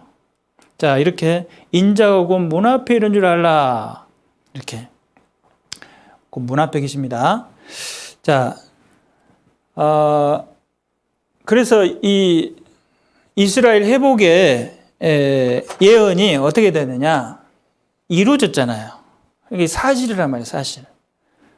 그러니까 이 마지막 징조 중에 가장 큰 징조, 이스라엘의 회복이 이루어졌기 때문에, 하나님이 말씀하시는 정말이 지금 때가 됐구나. 이 사건 하나만으로도 충분합니다. 지금 예수님이 오시는 그 시기가 됐다는 것이. 그래서 예수님이 뭐라고 하셨냐면은, 이렇게 큰 징조가 있는데도 불구하고 관심이 없이 그저 이 세상에서 먹고 사는 문제만 생각하다가, 내가 지금 취직해야 되는데 성경 말씀 들으러 갈 시간이 어디 있어? 그래가지고 무시하고 내 일만 하고 있다면 그것은 뭐냐? 비 오는데 우산 안 들고 나간 사람하고 똑같다 이 말입니다. 그래서 이렇게 말씀하셨어요. 뭐라고 했냐면은 누가복음 12장 55절에 보면은 남풍이 불물 보면 말하기를 심히 더우리라 하나니 과연 그러하니라. 남풍은 네게브 사막이 있거든요, 이스라엘에. 그러니까 더운 바람이 부릅니다. 그러니까 남쪽에서 바람 불면 야 덥겠다 이렇게 생각하고, 외식하는 자여 너희가 천지의 기상은 분별할 줄 알면서 어찌 이 시대는 분별하지 못하느냐, 이렇게 예수님 말씀하신 거예요. 왜 그러냐면 예수님이 오실 때가 다 됐는데 준비를 안 하는 겁니다, 사람들이. 그러니까 어리석은 자라는 거예요. 비가 오늘 일기예보에서 소나기가 내리니까 우산 가지고 나가세요 그래 했는데 우산 안 가지고 나갔다가 소나기 맞는 거하고 똑같습니다. 그때는 우산 가지고 다 나가잖아요. 그런 걸 할 줄 알면서 왜 예수님 오시는 것은 준비를 못 하느냐는 겁니다. 여기 보면은 마태복음 24장 42절 44절을 보면은 그러므로 깨어있으라. 어느 날에 너희 주가 임하는지 너희가 알지 못함이니라. 너희도 아는 바와 같이 만일 집주인이 도적이 어느 경점에 올 줄 알았다면 깨어있어 그 집을 뚫지 못하게 하으리라. 이러므로 너희도 예비하고 있으라. 생각지 않은 때 인자가 오리라. 예수님은 생각지 않은 때 오셔요. 생각지 않은 때. 저희가 평안하다 안전하다 할 때, 이제 코로나도 지나고 또 세계가 평안하게 될 거거든요. 그때 예수님이 딱 내려오시는 겁니다. 그러면 아무도 예상치 못할 때 오는 거예요. 그리스도인들만 알고 있어요, 이거를. 자, 그래서 이제 나머지 징조들을 보여드릴 겁니다. 나머지 시간 동안에 나머지 징조들도 일어났는지 안 일어났는지 확인해 보는데, 첫 번째 징조가 뭐냐면 거짓 그리스도입니다. 거짓 그리스도. 가짜 예수들이 진짜 왔느냐 확인해 보면 되겠죠. 그리고 전쟁, 기근, 지진이 일어날 것이다. 실제로 자료를 보겠습니다. 그리고 거짓 선지자, 사이비 종교, 신천지 같은 종교들이 나올 것이다. 많잖아요. 그리고 처처에 온역이 있을 것이다. 여러분 마스크 쓰고 다니시죠? 전 세계 전염병 코로나, 팬데믹. 그리고 이스라엘의 회복이 될 것이다. 이거 말씀드렸지 않습니까? 그래서 5번은 우리가 확인했고 1, 2, 3, 4번을 확인할 겁니다. 이것이 바로 언제 말씀하신 거냐면 마태복음 24장에서 주의 임하심과 세상 끝에는 무슨 징조가 있사오리까? 주의 임하심이라고 하는 것은 뭐냐면 이제 예수님이 오시면 이 땅에 구원받는 역사가 끝나는데 예수님이 언제 오십니까? 그 징조가 뭡니까? 제자들이 예수님에게 질문을 했어요. 그러니까 예수님이 친절하게 설명해 준 것이 바로 1, 2, 3, 4, 5번입니다. 그래서 성경 마태복음 24장에서 예수님께서 뭐라고 하시냐면은 나는 그리스도라 하여 많은 사람을 미혹해 하는 사람들이 나올 것이다. 거짓 그리스도죠, 그게. 그래서 내가 그리스도다, 내가 예수다 하는 사람들이 나올 것이다. 그리고 민족이 민족을, 나라가 나라를 대적하여 일어나겠고 처처에 기근과 지진이 있을 것이다. 전쟁, 기근, 지진이 있을 것이다. 그리고 사이비 종교, 거짓 선지자가 많이 일어나 많은 사람을 미혹하게 하겠으며, 지금 거짓 종교들이 엄청 많잖아요. 사이비 종교들이. 그것이 바로 지금 이때입니다. 그리고 온역, 처처에 큰 지진과 기근과 온역이 있을 것이다. 온역. 처처의 온역이라는 것은 전 세계적인 전염병을 말하는 겁니다. 역병. 그래서 마태복음 24장에서 말세의 시대가 노아 때 망하는 시대하고 똑같다라고 예수님이 말씀하셔요. 비유적으로. 그래서 37절에 노아의 때와 같이 인자의 마음도 이러하리라. 홍수전에 노아가 방주에 들어가던 날까지 사람들이 먹고 마시고 장가들고 시집가고 있으면서 홍수가 나서 저희를 다 멸하기까지 깨닫지 못하였으니 인자의 임함도 이와 같으리라. 예수님이 오시려고 하시는데 세상 사람들은 뭐 하고 있느냐? 노아 시대 때하고 똑같다는 겁니다. 노아 시대 때처럼 정신없이 자기네들 노아는 열심히 배 만들고 비 내린다고 하는데, 홍수 난다고 하는데, 타라고 하는데 안 타고 시집가고 장가가고 먹고 마시고 놀고 지금하고 똑같습니다. 그러니까 인자, 예수님이 오실 때도 이 세상 모습이 노아의 때와 똑같을 것이다. 예수님이 말씀하신 거잖아요. 여러분이 보시기에 어떻습니까? 예수님의 말씀하신 것이 맞습니까? 틀립니까? 맞잖아요. 그러니까 성경이 사실인 거예요. 세상 사람들이 성경 강연에 가서 들어봅시다. 그러면 순순히 여기 오시나요? 안 오잖아요. 안 오고 아이고 저 사람들 불쌍하다 그러잖아요. 지금 먹고 살기 바쁜데 교회 가면 떡이 나오냐 밥이 나오냐 그러시잖아요.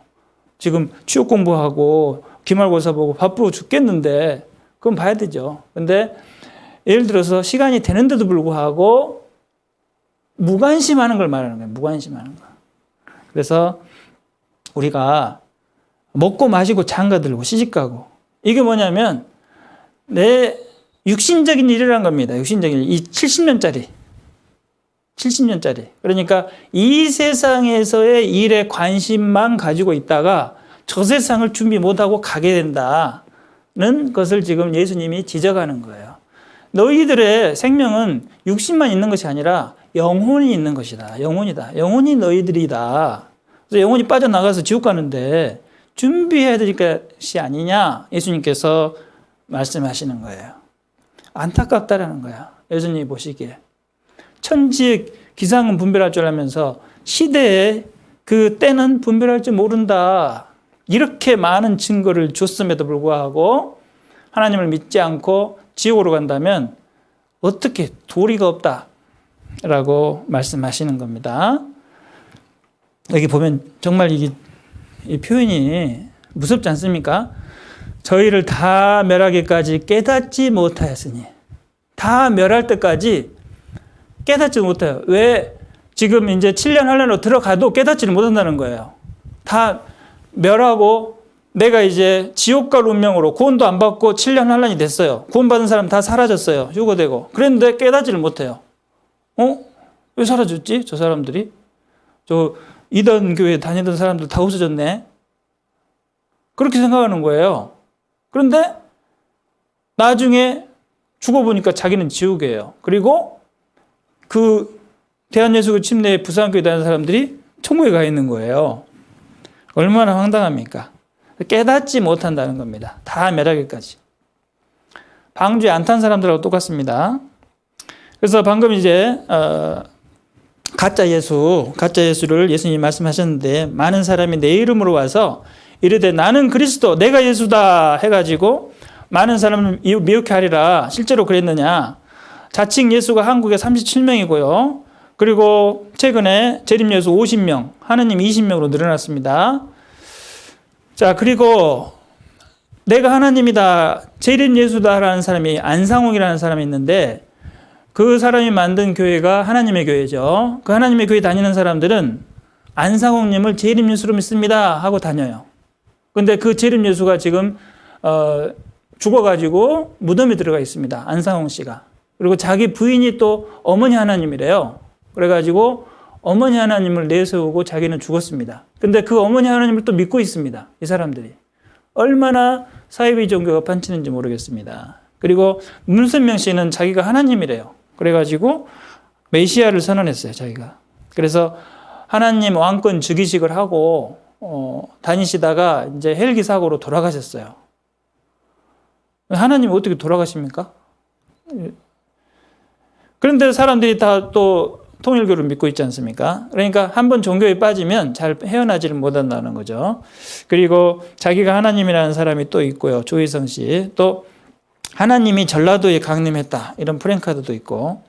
재림 예수가 왔다. 최우평님을 맞이합시다. 엉뚱한 이런 사람들이 있는데 그 엉뚱한 사람들은 좀 머리가 좀 비정상이다라고 이해가 되는데 그 사람을 따라다니는 사람은 어떤 사람일까 도대체? 정상적인 사람, 그러니까 겉으로 보기에는 멀쩡하잖아요. 그런 사이비 종교에 빠진 사람도 멀쩡하거든요. 그 사람들은 왜 그렇게 빠졌을까? 생각해 보면 이 종교의 힘이 그 정도로 크다는 것입니다. 종교는 사람들의 생각을 아주 좁게 만들죠. 그래서 이런 종교에 빠질 수가 있기 때문에 이런 어떤 사람들이 나에게 어떤 종교를 추천하거나 성경 공부하자고 이렇게 하면은 주의해야 될 게 뭐냐면 사실하고 비교를 해봐야 됩니다. 하나님은 항상 사실과 비교하라고 그랬거든요. 그래서 미신에 빠지지 않으려면은 성경이 사실인지 증언과 성취함을 보고 믿으라 그랬잖아요. 그런데 이런 사람들은 증언과 성취함을 말하지 않고 어떤 신비주의적인 어떤 상상, 자기만의 개인적인 체험을 말합니다. 내가 어느 날 꿈을 꿨는데 하나님을 만났다. 강가에서 기도를 하다가 하나님을 만났다. 뭐 그런 소리를 많이 하거든요. 그러니까 사이비 종교에 빠지지 않도록 해야 됩니다. 자, 이런 것들이 실제 그 성경이 이루어진 거잖아요. 우리나라만 이렇게 많은데 외국에는 얼마나 많겠습니까? 외국에도 아주 많습니다. 예루살렘, 이스라엘에 가면은 아주 많아요. 자기가 하나님이라는 사람은.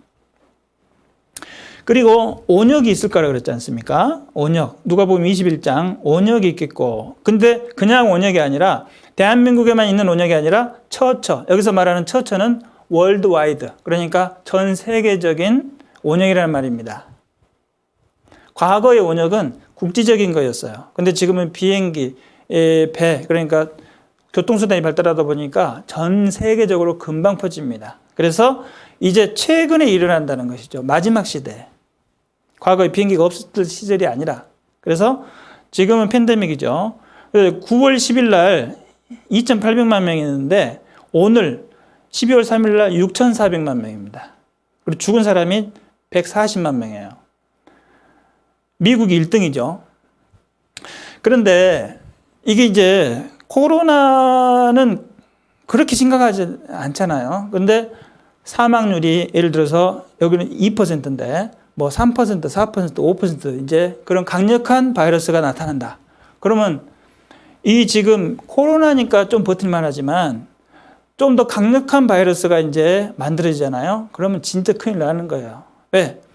대처가 안 되기 때문에. 지금 코로나 하나도 백신을 만들기가 힘들잖아요. 이런 조그마한 약한 바이러스도. 그렇지만 강력한 바이러스가 나타난다면 그건 진짜 재앙이 되는 겁니다. 그건 나타날지 누가 어떻게 합니까? 알 수가 없습니다. 심각한 겁니다. 근데 성경에는 기록하시고 이루시는 거예요. 기록하시고. 하나님이 어떤 바이러스가 나타나게 하실지 우리가 어떻게 알겠습니까? 기록한 대로 지금 나타나고 있는데. 자, 에이즈도 지금 실제적으로 많지만 치료제가 있기 때문에 겉으로 나타나지 않습니다. 복균자도 많고 환자도 많습니다. 계속 늘어나고 있는데 통계를 발표하지 않잖아요. 짐바브웨, 폐결핵. 그러니까 어떤 병이 다시 팬데믹이 될 수도 있을지 모릅니다. 지금은 코로나지만은 다른 어떤 병균이 또 강력한 변종을 일으켜서 다시 전 세계적으로 퍼지고 치사율이 높아진다면 이제 걷잡을 수 없는 그런 상황이 되는 것은 시간 문제입니다. 지금 이제 우리가 경험했지 않습니까? 우리가 코로나를 경험하기 전에는 이 전염병이 그렇게 무섭다라는 것을 몰랐죠. 그런데 지금 처음으로 이런 것들을 경험해 가고 있습니다.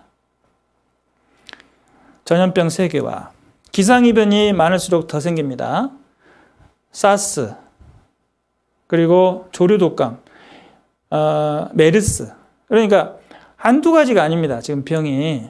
어떤 것이 터질지 몰라요. 과거에 평택 결혼식장도 이렇게 마스크 쓰고 다닌 적이 있는데 지금은 더 심각하죠. 전쟁. 자, 전쟁이 있을 것이다. 전쟁 우리나라가 평안하니까 전쟁이 없는 것 같지만 우리나라도 지금 북한하고 대치 상황이고 휴전 중입니다. 아직 전쟁이 종식되지 않았고 미국 유엔군과 북한군이 종식을 해야지 종식되는 겁니다. 그런데 마태복음 24장 6절 7절에서 난리와 난리 소문이 있겠으나 너희는 상가 두려워 말지 말라. 이런 일이 있어야 돼. 끝은 아직 아니니라. 민족이 민족을 나라가 나라를 대적하여 일어나겠고 처체의 기근과 지진이 있으리니. 자, 대적. 민족이 민족을. 그러니까 이 전쟁을 말하는 겁니다. 그래서 미소 냉전이 끝나도 전 세계는 교전 중입니다. 그러니까 민족 전쟁, 종교 전쟁이 계속 일어나고 있어요. 그리고 국경선 분쟁. 그래서 인도, 중국 국경선이 애매한 데는 맨날 싸우고 있잖아요. 그리고 그런 곳이 아주 많습니다. 지구촌 곳곳 유혈 종족 분쟁, 종교 전쟁. 지금 종교 때문에 회교도들이 자살 폭탄 테러를 하지 않습니까? 그래서 프랑스에서도 일어나고 전 세계적으로 일어나고 있습니다. 미국에서도 일어나고 있고요. 2차 세계대전 이후 유혈 분쟁이 지금 최다입니다. 실제 최다예요.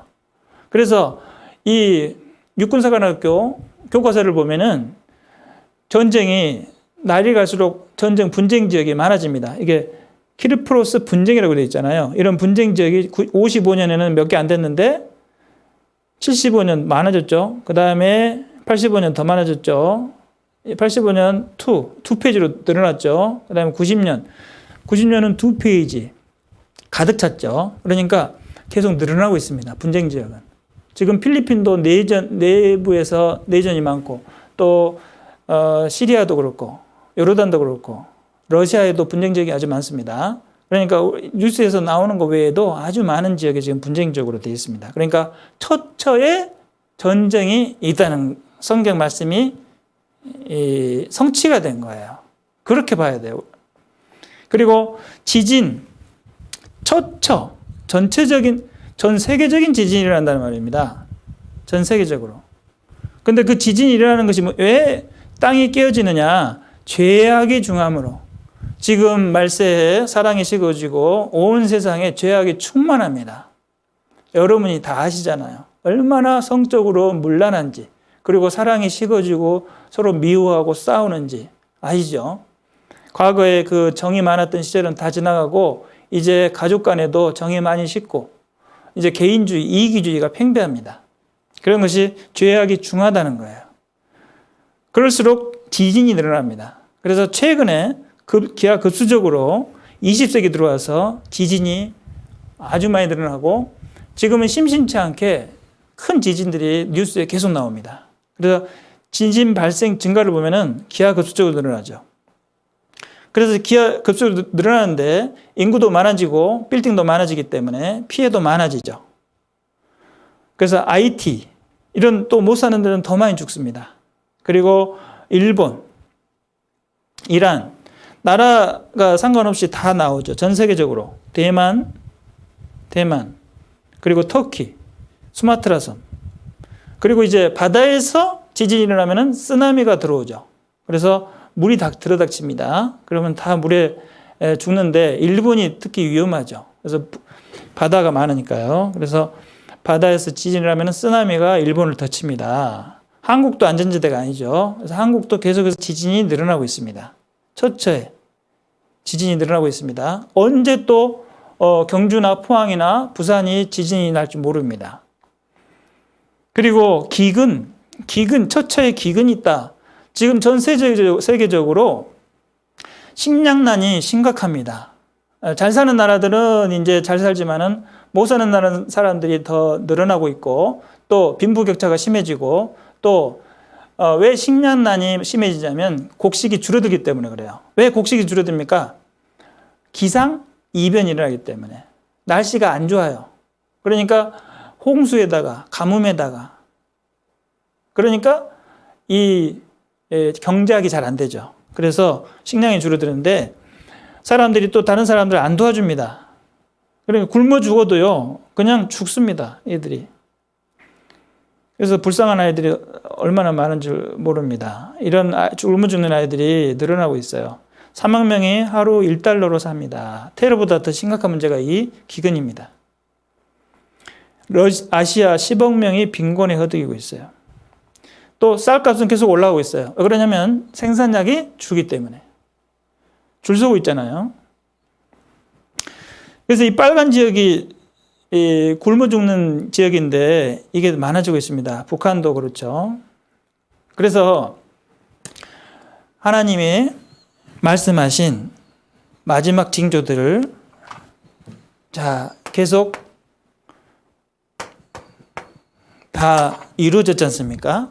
그러니까 성경에서 말씀하시는 증거들이 다 지금 성취가 되고 있어요. 예언들이. 그걸 우리가 확인하면 어떻게 생각해야 됩니까? 아, 하나님이 말씀하시고 이루시는 분이구나. 그러니까 내가 여호와인 줄 알리라 그랬었잖아요. 그러면 우리가 하나님인 줄 알아야죠. 근데 나는 아니다. 그러면 그건 고집이다 하는 거죠. 자, 그리고 이제 지금부터 말씀드릴 건 뭐냐면 환난. 자, 간단하게 이제 시간이 없으니까 환란 7년 환란에 들어가면 어떤 일들이 일어나는데 그 일어나는 일들이 이루어지기 위해서 사전 작업이 필요할 거 아닙니까? 이때 적그리스도가 통치를 합니다. 이 7년 환란에 들어가면은 전 3년 반에는 평화스러운 나날이 이어지고 이제 3년 반이 지나면은 적그리스도가 그 공포 정치를 합니다. 그래서 모든 사람에게 표를 주고 전 세계를 통합하고 이제 그 데이터베이스, 아까 데이터베이스 회사 오라클 말씀드렸잖아요. 이 데이터베이스하고 컴퓨터하고 전자통신 그리고 AI 이런 것들이 다 발전이 되어 있기 때문에 이제는 팬데믹 때문에 각 사람들이 어디로 다니는지 다 파악하기 위해서 IC 칩을 받으러 갈 겁니다, 앞으로. 그래서 IC 칩까지 받아지면은 적그리스도가 전 세계 모든 사람들을 다 통제를 할 수가 있어요. 이제 성경에서는 적그리스도라고 하지만은 겉으로 보여주는 것은 세계 정치 지도자죠. 그래서 세계 정치 지도자 중에 가장 세계 통합 대통령이 한 명 있습니다. 그 사람이 이제 내가 하나님이다 그래버려요, 나중에는. 그래서 종교적으로도 자기가 교주처럼 행동하는데, 자, 그런 것이 준비가 돼 있다는 거예요, 지금 적그리스도가 나타나도 통치할 수 있도록 기본 베이스가 다 돼 있어요. 각 나라들마다 정치 세력들은, 대통령들은 권한이 낮아지고 밑에 세력들이 올라오고 대통령들이 약해져 있습니다, 전체적으로. 그러니까 전 세계가 통합되기 아주 쉬운 상태라는 거예요. 그리고 각 블록화가 돼 있어요. 그 유럽은 유럽연합, 아시아연합, 그리고 아메리카연합. 그래서 경제 블록화가 돼 있고 큰 덩어리가 이렇게 서너 개로 돼 있기 때문에 그것을 묶는다는 것은 더 쉬워졌어요. 일단 유럽이 한번 묶어졌기 때문에 아시아하고 아메리카만 묶어보면 됩니다. 그러면 이제 그 세 개를 다 관리를 한 사람이 할 수가 있어요. 그래서 데이터베이스에 다 넣어놓고 컴퓨터에다 다 넣어놓고 칩을 다 넣어서 모든 사람을 통제할 수 있는, 그리고 화폐가 없는 시대를 만들어서 투명하게 경제를 만듭니다. 그러면 딴짓을 못해요. 왜? 비자금이 없기 때문에. 비자금을 만들려면은 현찰이 필요하잖아요. 근데 현찰이 없는 시대를 만들어버립니다. 그러면 아무것도 못하는 거예요. 비자금도 없지, 비상금이 없는 겁니다. 그러니까 정치도 할 수 없는 거예요, 그걸로. 어떤 테러 무기도 살 수도 없는 것이고. 그래서 꼼짝없이 통제당하는 나라가 되기 위해서 지금 준비 작업이 다 이루어졌어요. 자, 어떻게 되냐면 여기 자료를 보면 환난 전 적그리스도 통치 도구가 다 준비됐다. 시간이 많이 없기 때문에 다 설명을 못 드리겠습니다. 그래서 지금은 전체적인 세계적인 분위기가 세계화가 가속되고 있어요. 지금 인터넷을 보면 세계가 어떻게 돌아가는지 다 알 수 있죠. 트럼프가 뭘 했는지, 또 어디 아프리카가 어떻게 됐는지 다 알 수 있습니다. 그렇게 통신원이 다 발달해 있고, WTO, 월드 트레이드 오미티. 그래서 전 세계가 마치 도시끼리 무역을 하던 것처럼 가까워졌습니다. 한 나라 내에서 무역을 하는 것처럼 가까워졌죠. 그래서 WTO에 의해서 세계 무역이 자유로워졌고, 또 그것뿐만 아니라 FTA, Free Trading Area 그래가지고 관세가 없이 장사를 하는 거예요. 무역을 하는 겁니다. 그러면 어떻게 되느냐? 나라들끼리 무역이 활발해지는 거예요. 그것은 뭐냐면 같은 나라처럼 생각한다는 말입니다. 그것이 바로 세계화라고 그래요. 그리고 IMF는 뭐냐면 인터내셔널 머니터리 펀드예요. 그러니까 국제은행입니다. 그래서 내 나라인 것처럼 돈을 빌려다 쓰는 겁니다. 그래서 그런 무역, 그 다음에 관세, 그 다음에 이 은행 역할, 국제은행 역할을 하는 국제기구가 있기 때문에 세계적인 그 활동을 각 나라들이 하는 거예요. 그러니까 마치 한 나라인 것처럼 행동하는 거죠. 그렇게 이제 할 수 있도록 제도가 되어 있기 때문에 세계화가 되는 것이고, 경제 블록화라고 하는 것은 이제 큰 덩어리들이 만들어졌다 이 말입니다. 그리고 이제 정치가 통합될 수도가 있어요. 그래서 이제 경제가 통합되면은 정치가 통합되는 것은 아주 쉽죠. 그리고 덩달아서 종교가 통합되고 있어요. 그래서 뭐 기독교, 천주교, 불교 할 것 없이 다른 거 아니야. 다른 천국 가는 길은 달라도 다 천국 가면 돼. 그래서 불교도 천국 갈 수 있고 뭐 천도교도 천국 갈 수 있고 기독교도 천국 갈 수 있어. 이렇게 생각하는 사람들이 많아지고 있습니다.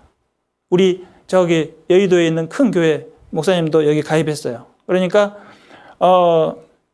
전 세계 교회 연합회라 그래 가지고 서로 다 인정해 주는 겁니다. 불교도 인정해 주고 다 좋은 게 좋은 거다. 아프리카의 토인들이 믿는 그 종교도 인정해 주고. 그래서 다 통합해 버린 겁니다. 그래서 WCC 이런 가입하는 교회들이 많이 늘어나고 있어요. 우리나라에서도. 그게 종교 통합입니다. 그리고 컴퓨터 통신기술 발달, 그리고 데이터베이스 발달, 대용량 자료, 전 세계 인구 75억을 한꺼번에 관리할 수 있습니다. 그리고 개인정보를 정부가 통제할 수 있어요. 그런 것들이 통제력이 강해지고 있습니다. 왜? 팬데믹 때문에. 그래서 사람들이 바이러스를 누가 퍼뜨리고 다니는지 내가 빨리 찾을 수 있으려면은 각 사람에게 GPS를 장착한 칩을 넣어서 RFID 칩을 넣어서 이 사람들이 동선을 추적하면은 쉽게 그 전염병을 예방할 수가 있죠. 그렇기 때문에 이제 그렇게 돼가는 경향이고, 그래서 거부감 없이 칩을 받을 수 있도록 되는 겁니다. 그 칩 속에 들어가는 것이 바로 666 바코드입니다. 그리고 그 장치는 RFID 칩이고 GPS, AI, 얼굴 인식 등이 되는 그런 기능이 들어있습니다. 그런 기술들이 지금 다 발달되어 있습니다. 그래서 결론적으로 그런 것이 되리라고 이미 1900년 전에 사도 요한이 기록해놨어요. 성경에. 중요한 것은 1900년 전에 기록된 것이 지금 우리 시대에 기술이 다 개발됐고, 이제 구원 안 받은 사람들은 저기 7년 안에 들어가서 그 표를 받는 시대에 살게 된다 이 말이에요. 구원 받은 사람들은 예수님이 그 전에 오기 때문에 올라가 버리고, 우리는 표를 안 받습니다. 구원 받은 사람은. 근데 구원 안 받은 사람들은 여기에 들어가서 666 표를 받아요.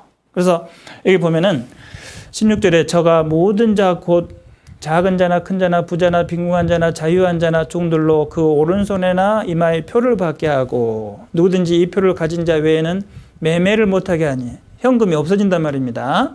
그래서 현금이 없고 이 표를 가지고 매매를 한다는 겁니다. 매매는 살패, 말매, 살매, 팔매. 그래서 사고 팔고 하는 겁니다. 그래서 이 표는 곧 짐승의 이름이나 그 이름의 수라. 그래서 이제 그 짐승은 이제 그 적그리스도의 다른 말입니다. 그래서 그 정부가 주는 표를 받아야 된다 이 말입니다. 세계 대통령이 주는 표를 받아야 되고, 그 이름의 수라는 것입니다. 번호, 각 고유 번호. 그래서 주민등록번호처럼 받는다는 것입니다. 그래서 지혜가 여기 있으니 총명이 있는 자는 그 이름의 수를 세어보라. 그 수는 사람의 수니 666이니라. 그래서 사람의 수다. 사람의 고유 넘버를 만드는 건데, 그 체계가 바로 666인데 666은 컴퓨터 번호입니다. 그래서 컴퓨터 관리되는 번호는 이진수입니다. 이진수를 실제로 표시하는 눈에 보이는 것을 표현할 때는 뭘로 만들어야 되냐면 바코드로 만들어야 됩니다. 그래서 바코드의 간격과 두께를 사용해서 0과 1을 표시합니다. 그래서 0과 6 4자를 가지고 0과 1 4자를 가지고 십진수 하나를 만듭니다. 그래서 제가 전산학을 전공해가지고 좀 설명드리면, 원리가 1, 2, 4, 8 이렇게 되어 있습니다. 그래서 가운데 4와 2를 더하면 몇이 나오죠? 6이 나오죠. 그래서 바코드 가운데 바코드 중간에 길게 나와 있는 것이 6입니다. 그래서 2를 표현한 것입니다. 그래서 이진수는 0과 1밖에 없거든요. 그래서 0과 1로 모든 숫자를 표시해야 됩니다. 컴퓨터는 0과 1만 알기 때문에 그것을 기계어라고 합니다. 그래서 기계는 뭘로 작동하면 전기로 작동하죠. 전기는 0과 1밖에 없어요. 왜냐하면 불이 들어오고 꺼지고, 그것을 이제 메모리에 저장을 해가지고 메모리의 모든 셀들은 0과 1로 되어 있습니다. 그래서 어떤 셀은 1이고 어떤 셀은 0입니다. 그래서 그게 많이 저장한 것이 이제 1메가, 뭐 100메가, 1000메가, 뭐 1기가 이런 식으로 저장 압축해 놓은 것이 바로 메모리 칩이죠. 그것을 이제 나타낸 것이 바코드입니다. 이 바코드를 어디다 넣냐? 이제 몸속에 넣으려면 장치가 필요하죠. 그것이 RFID 칩입니다.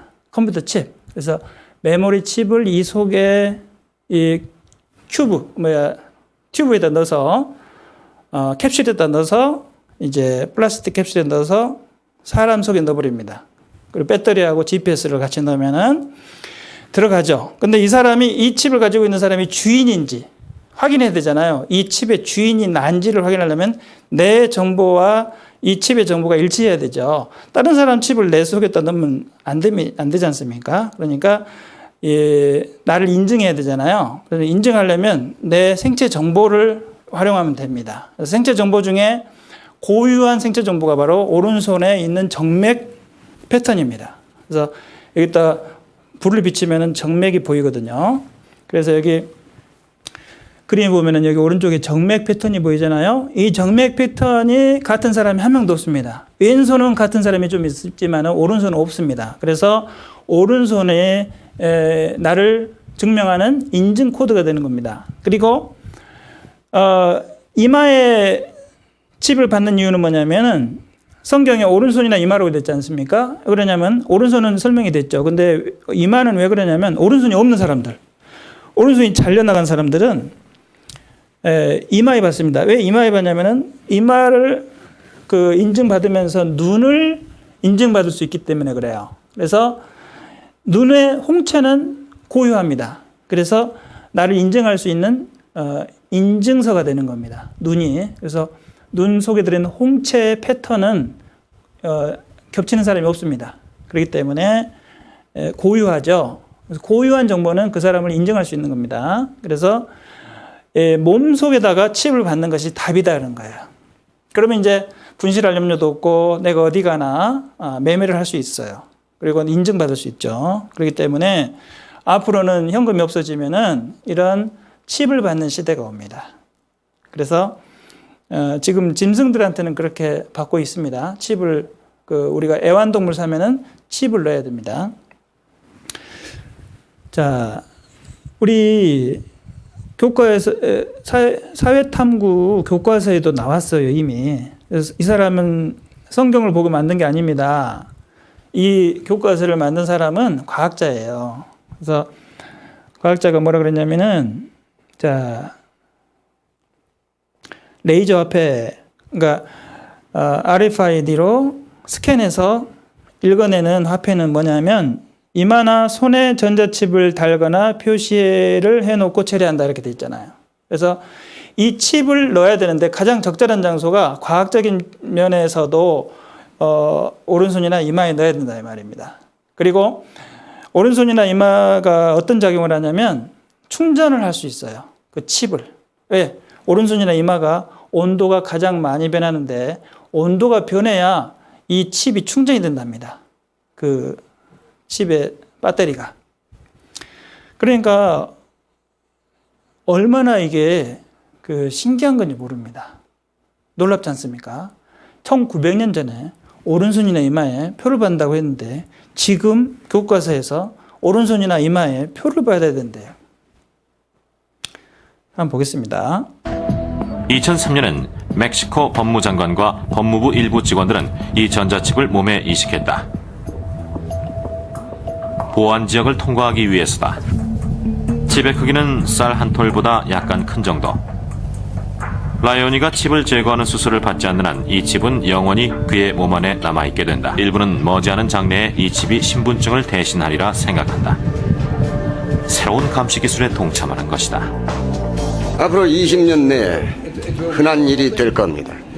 태어나자마자 칩을 이식해서 평생 몸 안에 지니고 다니게 될 거예요. 그 안에 온갖 정보가 다 들어있을 테니까요. 그래서 문제가 생기면 그 칩을 읽어보고 신분을 확인할 겁니다. 네, 여기까지만 보겠습니다. 그래서 그런 시대가 이제 됐다는 거예요. 자, 그럴 뿐만 아니라 이제 마지막 시대에 가면은 핵전쟁이 일어난다는 예언이 있습니다. 그것은 오늘 시간이 다 됐기 때문에 내일 말씀드리도록 하겠습니다. 오늘까지 확인해 본 그 것들로만으로도 성경이 다 사실이고 하나님께서 말씀하신 것은 다 이루어진다라는 것을 알 수가 있습니다. 그것은 무엇을 의미하냐면 하나님이 살아 계시고 지금도 역사하시고 계신다는 것을 알 수가 있습니다.